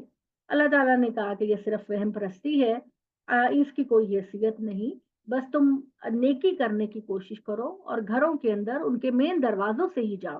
اس میں اللہ تعالیٰ تم پر کوئی پابندی نہیں کر رہا تاکہ تم فلاح پاؤ، اور اللہ کی راہ میں ان لوگوں سے لڑو جو حج کی راہ روکنے کے لیے تم سے لڑے، اور ان سے کوئی زیادتی نہ کرو، بے شک اللہ زیادتی کرنے والوں کو پسند نہیں کرتا، اور ان لڑنے والوں کو جہاں پاؤ قتل کرو اور انہیں وہاں سے نکالو جہاں سے انہوں نے تمہیں نکالا۔ یہ آیت بالکل بھی عام آیت نہیں ہے، یہ آیت بالکل بھی جنرل آیت نہیں کہ آپ آج کے دور میں کسی کو سمجھتے ہیں کہ وہ فتنہ پیدا کر رہے تو آپ اس کو قتل یا لڑائی کرنے لگتے ہیں۔ ہمیشہ اس بات پہ بہت فوکس کرنا ہے آپ نے، آیتوں کو ان کے سیاق و سباق میں سمجھنا ہے۔ یہاں پر جو اللہ تعالیٰ نے بات کہی ہے وہ یہ کہی ہے کہ یہ جو مشرکین مکہ ہیں، اور مشرکین کا لفظ بار بار میں آپ سے کہتی ہوں کہ مشرکین مکہ کے لیے استعمال کرتا ہے اللہ تعالیٰ۔ مشرکین مکہ نے ایک تو مسلمانوں کو ہجرت پہ مجبور کیا، وہ بیچارے اپنا گھر بار سب چھوڑ کر ہجرت کر گئے، پہلے حبشہ پھر مدینہ۔ اب جب کہ وہ عمرے کے لیے آنا چاہتے ہیں، حج کے لیے آنا چاہتے ہیں، تو وہ ان کو روکتے ہیں اور ان سے جنگ کرنے کا مطالبہ کرتے ہیں۔ تو اللہ تعالیٰ نے کہا کہ جب نبی صلی اللہ علیہ وآلہ وسلم مکہ کو فتح کر لیں گے اور اس کے باوجود مشرکین نے اپنی مخالفت کو برقرار رکھا اور تمہارے خلاف حج اور عمرے میں تمہارے خلاف کھڑے ہوئے، تو پھر اے مسلمانوں ہم تم کو اجازت دیتے ہیں کہ تم پھر ان کو پکڑو،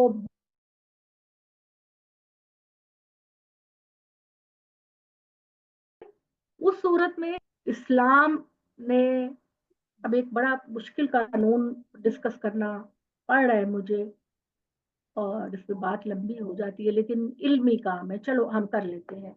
इल्मी बात है, इल्मी बात ये है कि अल्लाह के जो रसूल होते हैं वो दुनिया में अल्लाह की अदालत बनकर आते हैं। अदालत का मतलब ये है कि अगर वो ईमान कबूल करते हैं तो अल्लाह ताला उन्हें दुनिया का बादशाह बना देता है, सुपर पावर बना देता है। और अगर उनकी कौम के लोग नाफरमानी करते हैं, सिर्फ कौम के लोग, वो कौम के लोग जिन पर ईमान लाना लाजमी है, कुरैश पर लाजमी था, क्योंकि वो मोहम्मद सल्लल्लाहु अलैहि वसल्लम की कौम थे। उन्होंने बचपन से लेकर 40 साल तक आपको देखा, कोई खराबी, कोई झूठ, कोई बददयानती आप सल्लम की जिंदगी में नहीं थी। आप सल्लम को वो खुद अपने मामलात में बिठाकर उनसे फैसला लिया करते थे। तो ये हैसियत थी, तो इनको लाजमी ईमान लाना था, कुरैश को लाजमी ईमान लाना था। अगर वो ईमान ना लेकर आते तो दुनिया में खुदा का अजाब उन पर आ जाता। ये अल्लाह का कानून है, ये मैं नहीं कह रही। जब आप आगे जाके पढ़ेंगी सूरतों को, सूरह नूह को पढ़ेंगी, सूरह अल-हाका 30वां 29वां पारा, कि वो कौमों को अल्लाह ने अजाब दिया जिनके रसूल एक लंबे अरसे तक उनको सही रास्ता बताने की कोशिश करते रहे, लेकिन वो उनकी मुखालफत में रहे। तो फिर अल्लाह ताला रसूल और उसके साथियों से कहता है कि जाओ तुम इस इलाके को छोड़कर हिजरत करो, और जो नाफरमान लोग होते हैं उन पर खुदा का अजाब आ जाता था, क्योंकि वो कूड़ा किरकिट का ढेर होते थे, और कूड़ा किरकिट जब होता है तो सफाई झाड़ू से करके उसको निकाल दिया जाता है। तो नाफरमान कौमों को, रसूलों की नाफरमान कौमों को अल्लाह ताला इससे ही सजा दिया करता था। तो कुरैश के लिए भी लाजमी था कि वो मोहम्मद सल्लल्लाहु अलैहि वसल्लम पर ईमान लेकर आए और दीन इस्लाम पर अमल करें। अब एक लंबे अरसे तक 13 साल मक्की जिंदगी और फिर उसके बाद 10 साल मदनी जिंदगी, आप सल्लल्लाहु अलैहि वसल्लम ने ये कोशिश की कि उनको सही रास्ता ना दिखाएं, उनको सही रास्ता दिखाएं। और फिर उसमें अल्लाह ताला ने ये बात कह दी कि मोहम्मद सल्लल्लाहु अलैहि वसल्लम, आप और मुसलमान जब अब उम्रे और हज के लिए जाएंगे, और हाल ये है कि मक्का फतह हो चुका होगा और आपका इक़्तिदार होगा, अब कोई अगर आपको परेशान करे तो इस कौम पर, जिस पर अल्लाह ने अजाब को तान रखा है कि या तो अजाब आएगा तो या फिर अल्लाह की रहमतें आएंगी, तो फिर हम इनको ये सजा देंगे। तो ये आयत बड़ी स्पेशल आयत है। ये इसको बिल्कुल भी, इस्लाम से दूर हमारे बच्चे इसलिए भागते हैं कि उनको ये पता चलता है कि इस्लाम तो कहता है कि जी जिसको पकड़ो, जो जरा सी नाफरमानी करे, पकड़ो, मारो, जलाओ, कैद कर दो, कत्ल कर दो। और उसी की वजह से हमारे यहाँ ये तंजीमें पैदा होती हैं, दहशतगर्द तंजीमें पैदा होती हैं। ये एक खास कॉन्टेक्स्ट की आयत है, और ये उस अजाब की सूरत है जो कुरैश पर आ सकता था अगर मक्का फतह होने के बाद वो सारे के सारे लोग ईमान न लाते। आप सल्लल्लाहु अलैहि वसल्लम ने जब मक्का फतह किया 8 हिजरी में, तो सारे लोगों ने सरेंडर कर, रास्ते में आने वाले सारे कबीलों ने, सब ने सरेंडर कर दिया। और आप सल्लल्लाहु अलैहि वसल्लम ने फरमाया, जाओ, जो खाना काबा में चला जाएगा उसको पनाह मिल गई, जो अपने घरों में चला जाएगा उसको पनाह मिल गई, जो अबू सुफियान के घर में चला जाए उसको पनाह मिल गई। और इस तरह आप सल्लल्लाहु अलैहि वसल्लम ने सबको माफ कर दिया। हाँ, अलबत्ता एक बात हुई, वो ये हुई कि इनकी जो लीडरशिप थी कुरैश की, जितने भी बड़े बड़े लीडर थे, उतबा, शैबा, अबू जहल, तम, वलीद, वो सारे के सारे लीडरशिप जंगे बदर में मारी गई। अल्लाह ताला ने नबी सल्लल्लाहु अलैहि वसल्लम से वादा किया था कि ये जो तुम्हारे बड़े बड़े सरदार फितना पैदा कर रहे हैं ना तुम्हारे खिलाफ, ये जंगे बदर में सारे के सारे मारे जाएंगे। और आप सल्लल्लाहु अलैहि वसल्लम ने अपनी लाठी पकड़कर तमाम मुसलमानों और सहाबा को बता दिया था कि अल्लाह ने मुझे बता दिया, अल्लाह की खास मदद आएगी फरिश्तों के जरिए। यहाँ पर उतबा को कत्ल किया जाएगा, यहाँ पर शैबा को कत्ल किया जाएगा, यहाँ पर अबू जहल को कत्ल किया जाएगा। और ऐसा ही हुआ।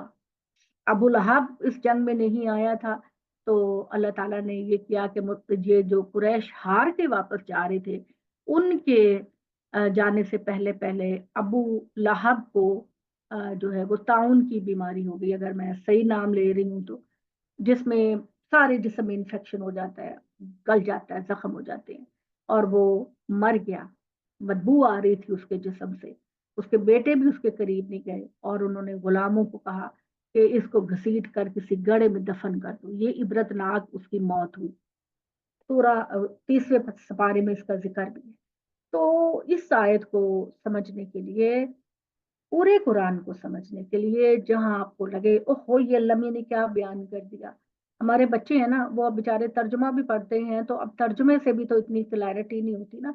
आपको हिस्ट्री जानना होती है, आपको बैकग्राउंड जानना होता है, आपको मामला जानना होता है, और ये भी होता है कि जबान का उस्लूब भी होता है।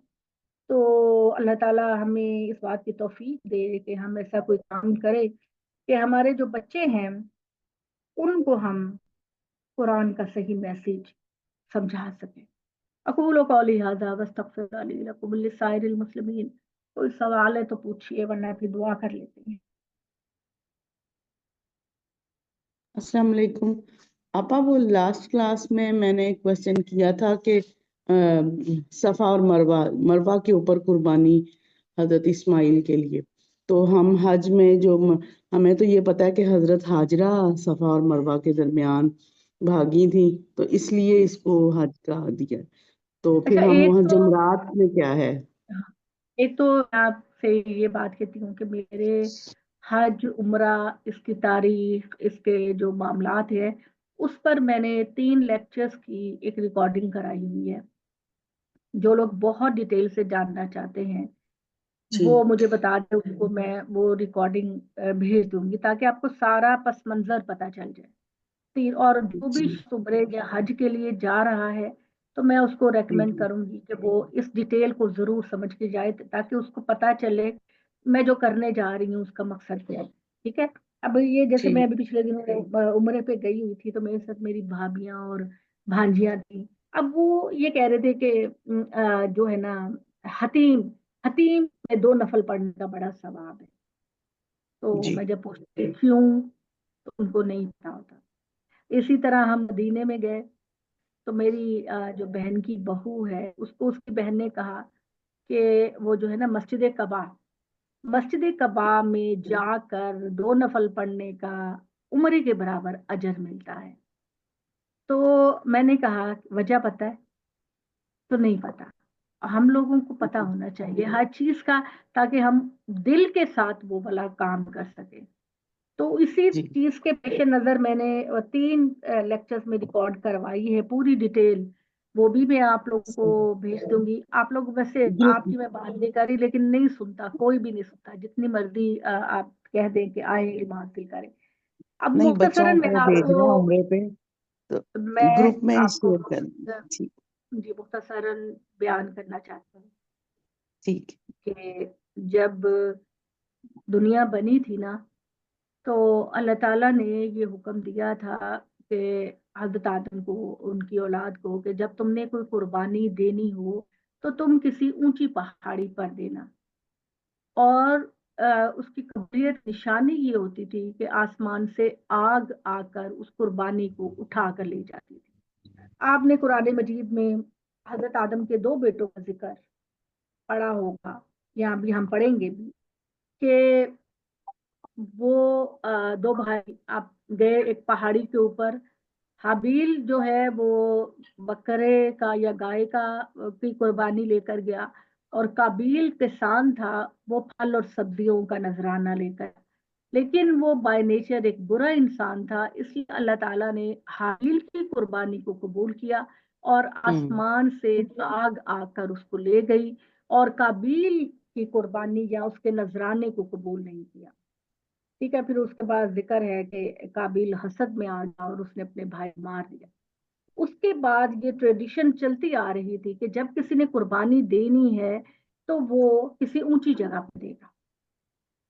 जी इसके अंदर अब ये हुआ, सबसे पहले तो मैं आप लोगों को ये बताना चाहती हूँ کہ یہ جو بنی اسرائیل کے لوگ ہیں انہوں نے صرف نبی صلی اللہ علیہ وآلہ وسلم کے زمانے میں ہی مخالفت نہیں کی یا تبدیلیاں نہیں کی، وہ اس کے بعد بھی کرتے رہے۔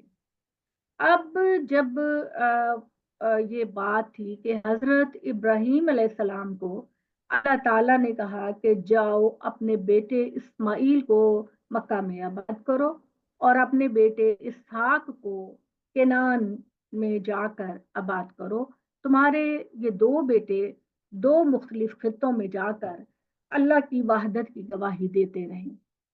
اب جب حضرت اسماعیل کو حضرت ابراہیم مکہ آباد کرنے کے لیے گئے تو یہ سازشی بنی اسرائیلیوں نے ہماری حصے کو ہی بدلنے کی کوشش کی۔ انہوں نے یہ کہا کہ قربانی در حقیقت اسماعیل کی نہیں ابراہیم نے کی بلکہ اسحاق کی تھی، اور اس کے لیے جب ہم کہتے ہیں کہ ابراہیم نے اسماعیل کی قربانی مروہ پہاڑی پر کی تھی تو وہ کہتے ہیں کہ نہیں، مروہ نہیں، ہمارے فلسطین میں ایک پہاڑی کا نام ہے مورا یا موریا، وہاں پر ابراہیم اسحاق کی قربانی، وہ چاہتے تھے کہ اسماعیل کو کوئی کریڈٹ نہ ملے اور پوری دنیا پر ہمارا ہی نام رہے قیامت تک کے لیے، ہماری ہی نسل کو، ہمارے ہی لوگوں کو سب سے بڑا مانا جائے۔ انہوں نے اس تاریخ کو بدلنے کی کوشش کی۔ سب سے پہلے تو انہوں نے یہ بات کہی، جس کی بڑی ہی بدقسمتی کی بات ہے، کہ ان کی باتوں کو ہمارے مسلمان مفسرین بھی قبول کرتے ہیں، حالانکہ قرآن مجید کی تفسیر لکھنے میں یہ بہت محنت کرنی چاہیے، ہر چیز پر غور کرنا چاہیے۔ تو انہوں نے کہا کہ در حقیقت سارا جو ابراہیم کی پہلی بیوی تھی، جب ایک تو وہ لونڈی تھی ہاجرہ، اس کی لونڈی تھی ہاجرہ سارا کی، حالانکہ وہ لونڈی نہیں تھی، وہ جب حضرت ابراہیم اپنے باپ کے علاقے سے آ رہے تھے تو وہاں کے قبیلے کے سردار نے حضرت ابراہیم کی خوبیاں صفات دیکھ کر ان سے کہا کہ میری بیٹی سے شادی کر لو۔ اس زمانے میں ایسا ہی ہوتا تھا کہ اچھے ریلیشن شپ کے لیے لوگ اپنی بہنوں اور بیٹیوں کی شادیاں کر دیا کرتے تھے۔ تو یہ کہتے ہیں کہ سارا کی لونڈی تھی ہاجرہ، تاکہ ان کے مقام کو گرائیں۔ اچھا جی، اب جب پھر اس کے بعد کہنے لگے کہ جب سارا کے ہاجرہ کے یہاں بیٹا پیدا ہوا اسماعیل، تو سارا نے کہا کہ جاؤ ابراہیم اس کو جا کر ایسی جگہ چھوڑ دو جہاں نہ پانی ہو نہ سبزہ ہو، بھوکے مریں۔ آپ کسی نبی کے بارے میں یہ سوچ سکتے ہیں کہ وہ ایسا کر سکتا ہے؟ اور ابراہیم کے بارے میں جو کہ اللہ کہتا ہے کہ وہ اتنا بڑا مقام و درجہ مقام تھا، اتنا سافٹ اس کا دل تھا کہ جب میں نے لوط کی قوم پر عذاب لانے کا فیصلہ کیا تو اس نے مجھ سے مجادلہ کیا۔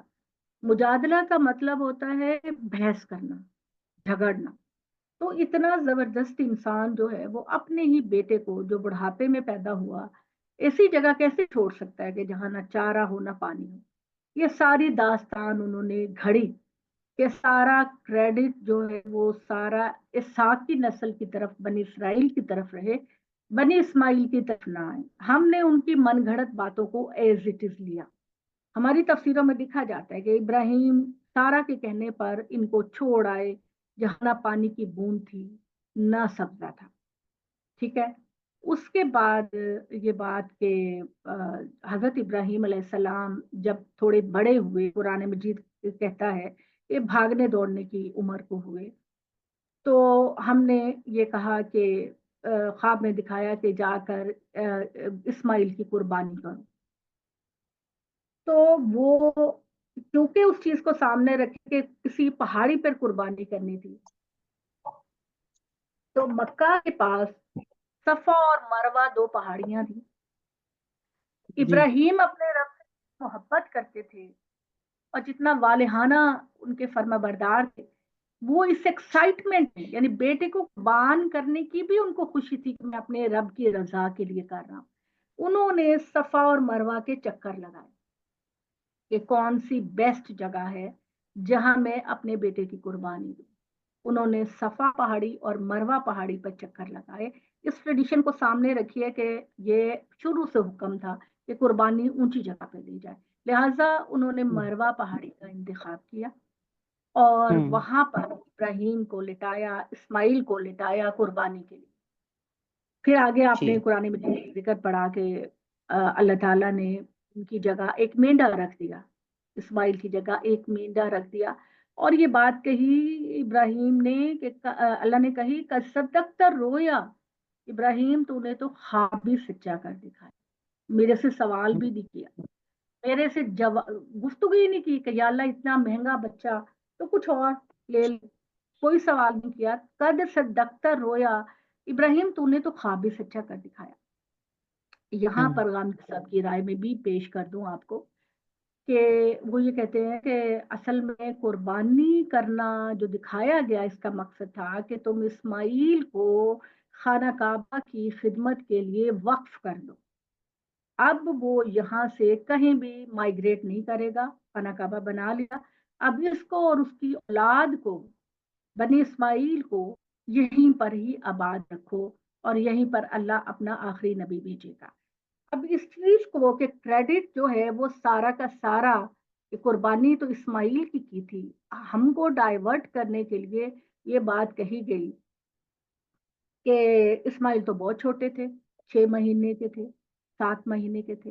पहला इतराज, क्या इब्राहिम इतना जालिम था कि 6-7 महीने के बच्चे को और उसकी माँ को बगैर पानी और खाने के वहां छोड़ दिया? दूसरी बात ये कि इस्माइल इतने छोटे नहीं थे, इस्माइल काफी 12-13 साल के थे जब इब्राहिम हाजरा को और इस्माइल को अल्लाह के हुक्म से छोड़ कर गए।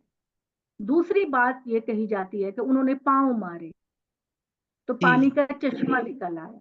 आप गौर करें, छोटी बात यह है कि वो चश्मा नहीं है, वो कुआं है, और वो कुआं हजरत आदम के जमाने से वहां पर मौजूद है, जब हजरत आदम ने पहली दफा खाना काबा को बनाया।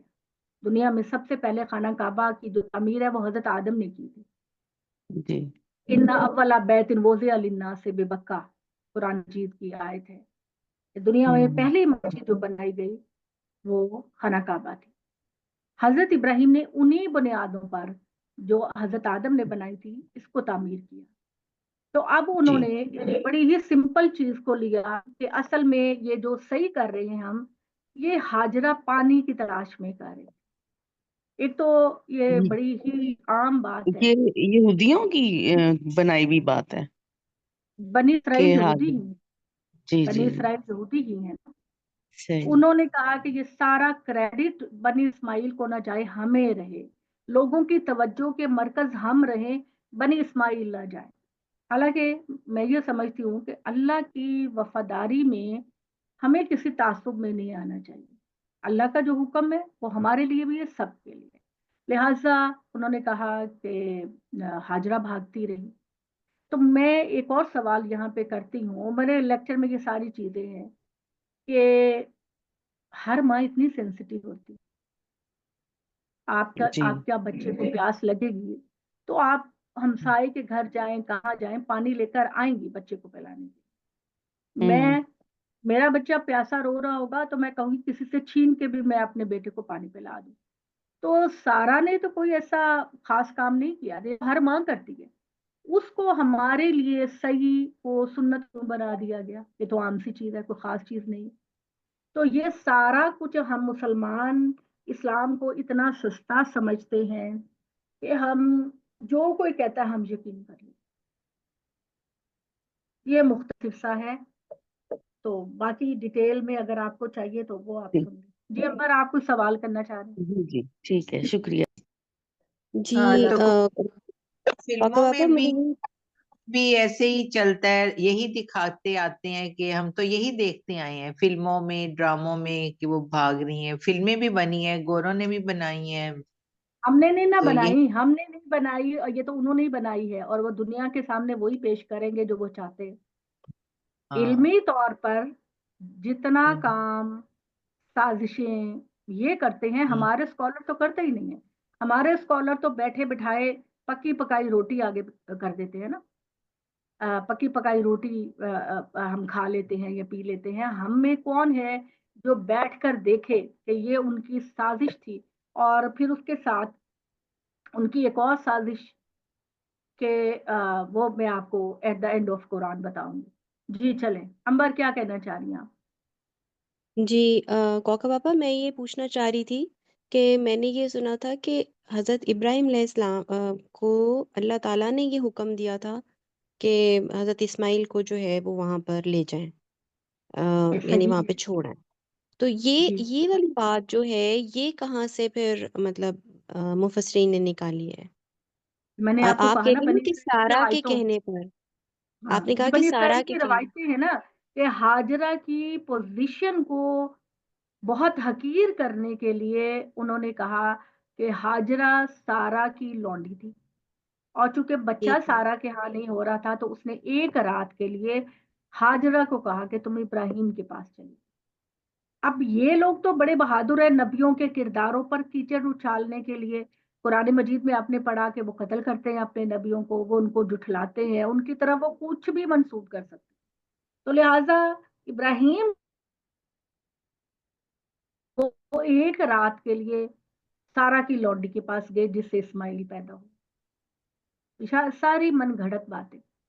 اور ایک دو چیز لاجک کو عربی میں کہتے ہیں درایت. ہمارے دین کے سورسز قرآن، سننا اور درایت بھی ہے. عقل آپ سنتے ہی کہتے ہیں نہیں یہ کیسے ہو سکتا ہے، اللہ میاں اور اللہ کے رسول یہ بات کیسے کہہ سکتے. یہ بھی دین کا ایک سورس ہے، درایت، عقل. تو یہ باتیں جو ہیں وہ ہم نے ان کی لے لی. ویسے ہم ان کے دشمن ہیں، ان کے مخالف ہیں، لیکن علمی چیزیں جو ہیں وہ ساری ہم نے ان کی لے لی. اس تو کے بارے میں کب جی اس طرح یہ بھی ہے نا کہ جیسے ابو طالب اور اتنے وہ امیر تھے کہ وہ جب حضرت عبداللہ پیدا ہوئے تو انہوں نے 100 اونٹ کا وہ کرنے کا کیا، لیکن جو بیعت کی بات. پاکستان نے جو تھی وہ بڑی وہ غریب گھرانہ تھا تو وہ لے کے گئی، تو پھر یہ بھی من گھڑت والی کہانی ہوئی. نہیں یہ تو کہ جیسے ہسٹری کی بات ہے نا، یہ دین تو نہیں ہے، یہ تو ہسٹری کی بات ہے، ہسٹوریکل بات ہے نا. کہ جب حضرت محمد صلی اللہ علیہ وسلم کی پیدائش ہوئی تو ابو جہل کی لونڈی نے جا کر کہا کہ آپ کے گھر بتیجا ہوا ہے. تو لڑکوں کا تو بڑا کریز ہوتا تھا نا پہلے ہر قبیلے کے اندر، اور ان قریش کے اندر بھی لڑکوں کا بڑا کریز ہوتا تھا. تو صوبیہ نے جا کے ابو جہل سے کہا کہ تیرے گھر بتیجا ہوا ہے، تو انہوں نے کہا جا اس خوشی میں تجھے آزاد کرتا ہوں. اس میں تو کوئی اعتراض کی بات نہیں، یہ تو ٹھیک ہے. نہیں وہ یہ شو کرتے ہیں نا، یہ جو جب نعتیں قوالیاں یہ ایسے درس ہوتے ہیں تو اس میں یہ کہتے ہیں نا کہ حلیمہ کی اونٹنی کمزور تھی، نبی پاک صلی اللہ علیہ وسلم کو لے کے گئی، وہ یعنی کہ نبی پاک صلی اللہ علیہ وسلم کو کسی نے گود نہیں. ان روایتوں کی کوئی حیثیت نہیں ہے، ان روایتوں کی. اور یہ روایتیں کہ کیسر و کسرا کے ایوان لرز اٹھے اور گر گئے، یہ وہ ساری ایگزیجریشن ہے جو کہ ہر قوم اپنے نبی کے بارے میں کرتی ہے، اس کو اونچا دکھانے کے لیے مقابلہ بازی ہے نا. یہ نہیں ہو رہا کہ اللہ کے دین کو فروغ دینا ہے، یہ ہم لوگوں نے اس کو مقابلہ لے لیا، میرا نبی ایسا، تیرا نبی ایسا، تیرا نبی ایسا، میرا نبی ایسا. یہ والی مقابلہ بازی. اور پھر اس میں ہم یہ بھی نہیں سوچتے کہ ہم اللہ کی مقرر کردہ حدود کو بھی کراس کرتے ہیں. اچھا جی جی اپنا باجی مسز ناگی آپ نے ہاتھ کھڑا کیے. السلام علیکم. وعلیکم السلام، کیا حال ہے آپ کا؟ اللہ کا شکر ہے، ہاں جی ٹھیک ٹھاک، شکر ہے اللہ تعالیٰ کا. بہت اچھا لگا مجھے، میں سنا کروں گی انشاءاللہ روز. آپ کو عمرے کی بھی مبارک دینی تھی. آپ نے کوئی سوال کرنا ہے؟ اللہ آپ کو صحت تندرستی دے. کوئی نہیں، باتیں کیا کرنی ہے، پتہ ہے ساری باتوں کا، بس میں اس لیے سن رہی ہوں کہ امبر آپ نے دوبارہ ہاتھ اٹھایا، آپ کچھ پوچھنا چاہ رہی ہیں؟ ہمارا ایمان سوری وہ میں اس کو کر نہیں سکی، میں سوری. Thank you. میں کلیئر کر سکی ہوں اپنی بات کو.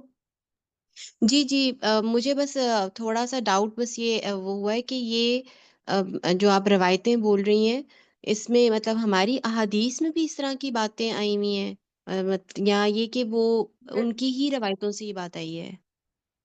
نہیں، یہ ان روایتوں کا بنی اسرائیل سے تو کوئی تعلق نہیں ہے. ये जो रवायतें कि ऊँटनी कमज़ोर थी और वो भागने लग गई, और ये तो सीरत निगारों ने ये बातें लिखी हैं ना। जो हमारी जी इस्लामी सीरत बनाने वाले लोग हैं, हिस्ट्री लिखने वाले लोग हैं, ये तो उन्होंने इज़ाफ़ा किया ना, बनी नहीं नहीं इसराइल ने इस मामले में तो कोई इज़ाफ़ा नहीं। जी नहीं नहीं कौका पापा, मैं इसके बारे में नहीं बात करी, मैं स्पेसिफिकली उस चीज के बारे में बात कर रही हूँ जिसपे मैंने आपको कहा ना कि मैंने यही सुना था कि अल्लाह ताला के हुक्म पर हजरत इब्राहिम अलैहिस्सलाम इस्माइल को लेकर इधर आए थे मक्का। वहां पर कुरान की उन्होंने बात छोड़ा है था। ना, ये तो हाँ कुरान की बात है ना, कि मैंने हम्म बताया कि अल्लाह ताला ने कहा कि इब्राहिम, तेरी कुर्बानियों की वजह से और तेरे अपने आप को झुका देने की वजह से मैं दुनिया वालों के लिए तुझे इमाम बना रहा हूँ। और उसमें उन्होंने 2 बेटों में इस्माइल और याकूब, जिनको इसराइल कहा जाता है, याकूब के बारे में कहा कि इनको फ़लस्तीन में जाकर आबाद करो, ताकि इस खित्ते में वो अल्लाह की तौहीद को फैलाए और तालीमात को फैलाए। और इस्माइल को मक्का में जाकर आबाद करो, ताकि वहां जाकर तुम खाना काबा की दोबारा तामीर करो और इस्माइल यहाँ अल्लाह के दीन को पहुंचाने का काम करे। तो ये तो अल्लाह का हुक्म था, ये मिशन तो अल्लाह ही का था, और कुरान से भी यही मालूम होता है। इसमें तो कोई ऐसी बात नहीं है जिसपे हमें इतराज करे। अंबर, मैं अपनी बात क्लियर कर सकी हूँ? जी जी जी ठीक है। किसी मौके पे ना, अब ये इसमें बनी इसराइल का कोई दखल नहीं है, ये तो हमारी अपनी मनगढ़ंत बातें हैं इस कंपटीशन में, कि हम अपने नबी के मोजज़ात को और उनकी हैसियत को सबसे ऊपर करें। तो अल्लाह ने तो हमें ये तरबियत कर दी है ना, ला नुफर्रिकु बैना अहदिम मिन रुसुलिही, ये हमने अल्लाह के नबियों में कोई फर्क नहीं करना, सारे अल्लाह के मैसेंजर हैं, सारे हमारे लिए अदब और एहतराम के हैं, डिजर्व करते हैं, हम सबकी इज्जत करें, सबका एहतराम करें। तो इसमें तो कोई ऐसी बात नहीं है। और दूसरी बात ये कि इंशाल्लाह ताला रमज़ान के बाद अगर आप में से कोई चाहेगा तो मैं ये बताऊंगी कि हदीस और सुन्नत में क्या फ़र्क है। आम तौर पर हम इन दोनों को मिक्स कर देते हैं, हम कहते हैं कि हदीस और सुन्नत एक ही चीज़ का नाम है। नहीं, ये गलत बात है, हदीस और सुन्नत एक चीज़ का नाम नहीं है। वो दौरा कुरान के दौरान कोई मौका आएगा, या फिर क्योंकि लंबी गुफ्तगू चाहिए इसके लिए, तो वो फिर इंशाल्लाह हम करें। अक़ूलु क़ौली हाज़ा वस्तग़फ़िरुल्लाह ली लकुम व लिसाइरिल मुस्लिमीन। बहुत ज़्यादा टाइम हो गया आज। मैं अल्लाह ताला हमारी गलतियों को माफ़ करना, या अल्लाह हमें हमेशा सीधा रास्ता दिखाना, या अल्लाह हमारे कंधों पर कभी आजमाइश का बोझ ना डालना, या अल्लाह झोलियां भर भर के खुशियां अता फरमा, झोलियां भर भर के खुशियां तकसीम करने की तौफीक अता फरमा। या अल्लाह इस हाल में मौत देना कि तू हमसे राजी हो, हम तुझसे राजी हो। ऐ अल्लाह बीमारों को शफा अता फरमा, बेरोजगारों को रिस्क अता फरमा, परेशान हाल लोगों की परेशानियों को दूर कर दे। या अल्लाह हमारी यास्मीन आपा के मियाँ बीमार हैं, उन्हें सेहत कामिला आजला अता फरमा। या अल्लाह और जो कोई बीमार हैं सबको शफा अता फरमा, बेरोजगारों की रिस्क में इजाफा करते। या अल्लाह हमारे हर नेक अमल को हमारे माँ बाप के लिए सदका जारिया बना दे। ऐ अल्लाह हमसे ऐसे काम ले ले कि हमारा शुमार भी साबिकून अल अव्वलून में हो जाए। ऐ परवरदिगार, हमें दुनिया के अंदर भी इज्जत और वक़ार अता फरमा और आखिरत में इज्जत और वक़ार अता फरमा। ऐ अल्लाह हमारी औलादों को हमारी आंखों की ठंडक, दिल का सुकून और मुत्तकियों का इमाम बना दे। जितने भी पार्टिसिपेंट्स हैं अल्लाह ताला आप सब पर अपनी रहमतें नाजिल करे, अपना नूर नाजिल करे, और आपके घरों की हिफाजत के लिए अल्लाह रहमत के फरिश्ते नाजिल करे। आमीन।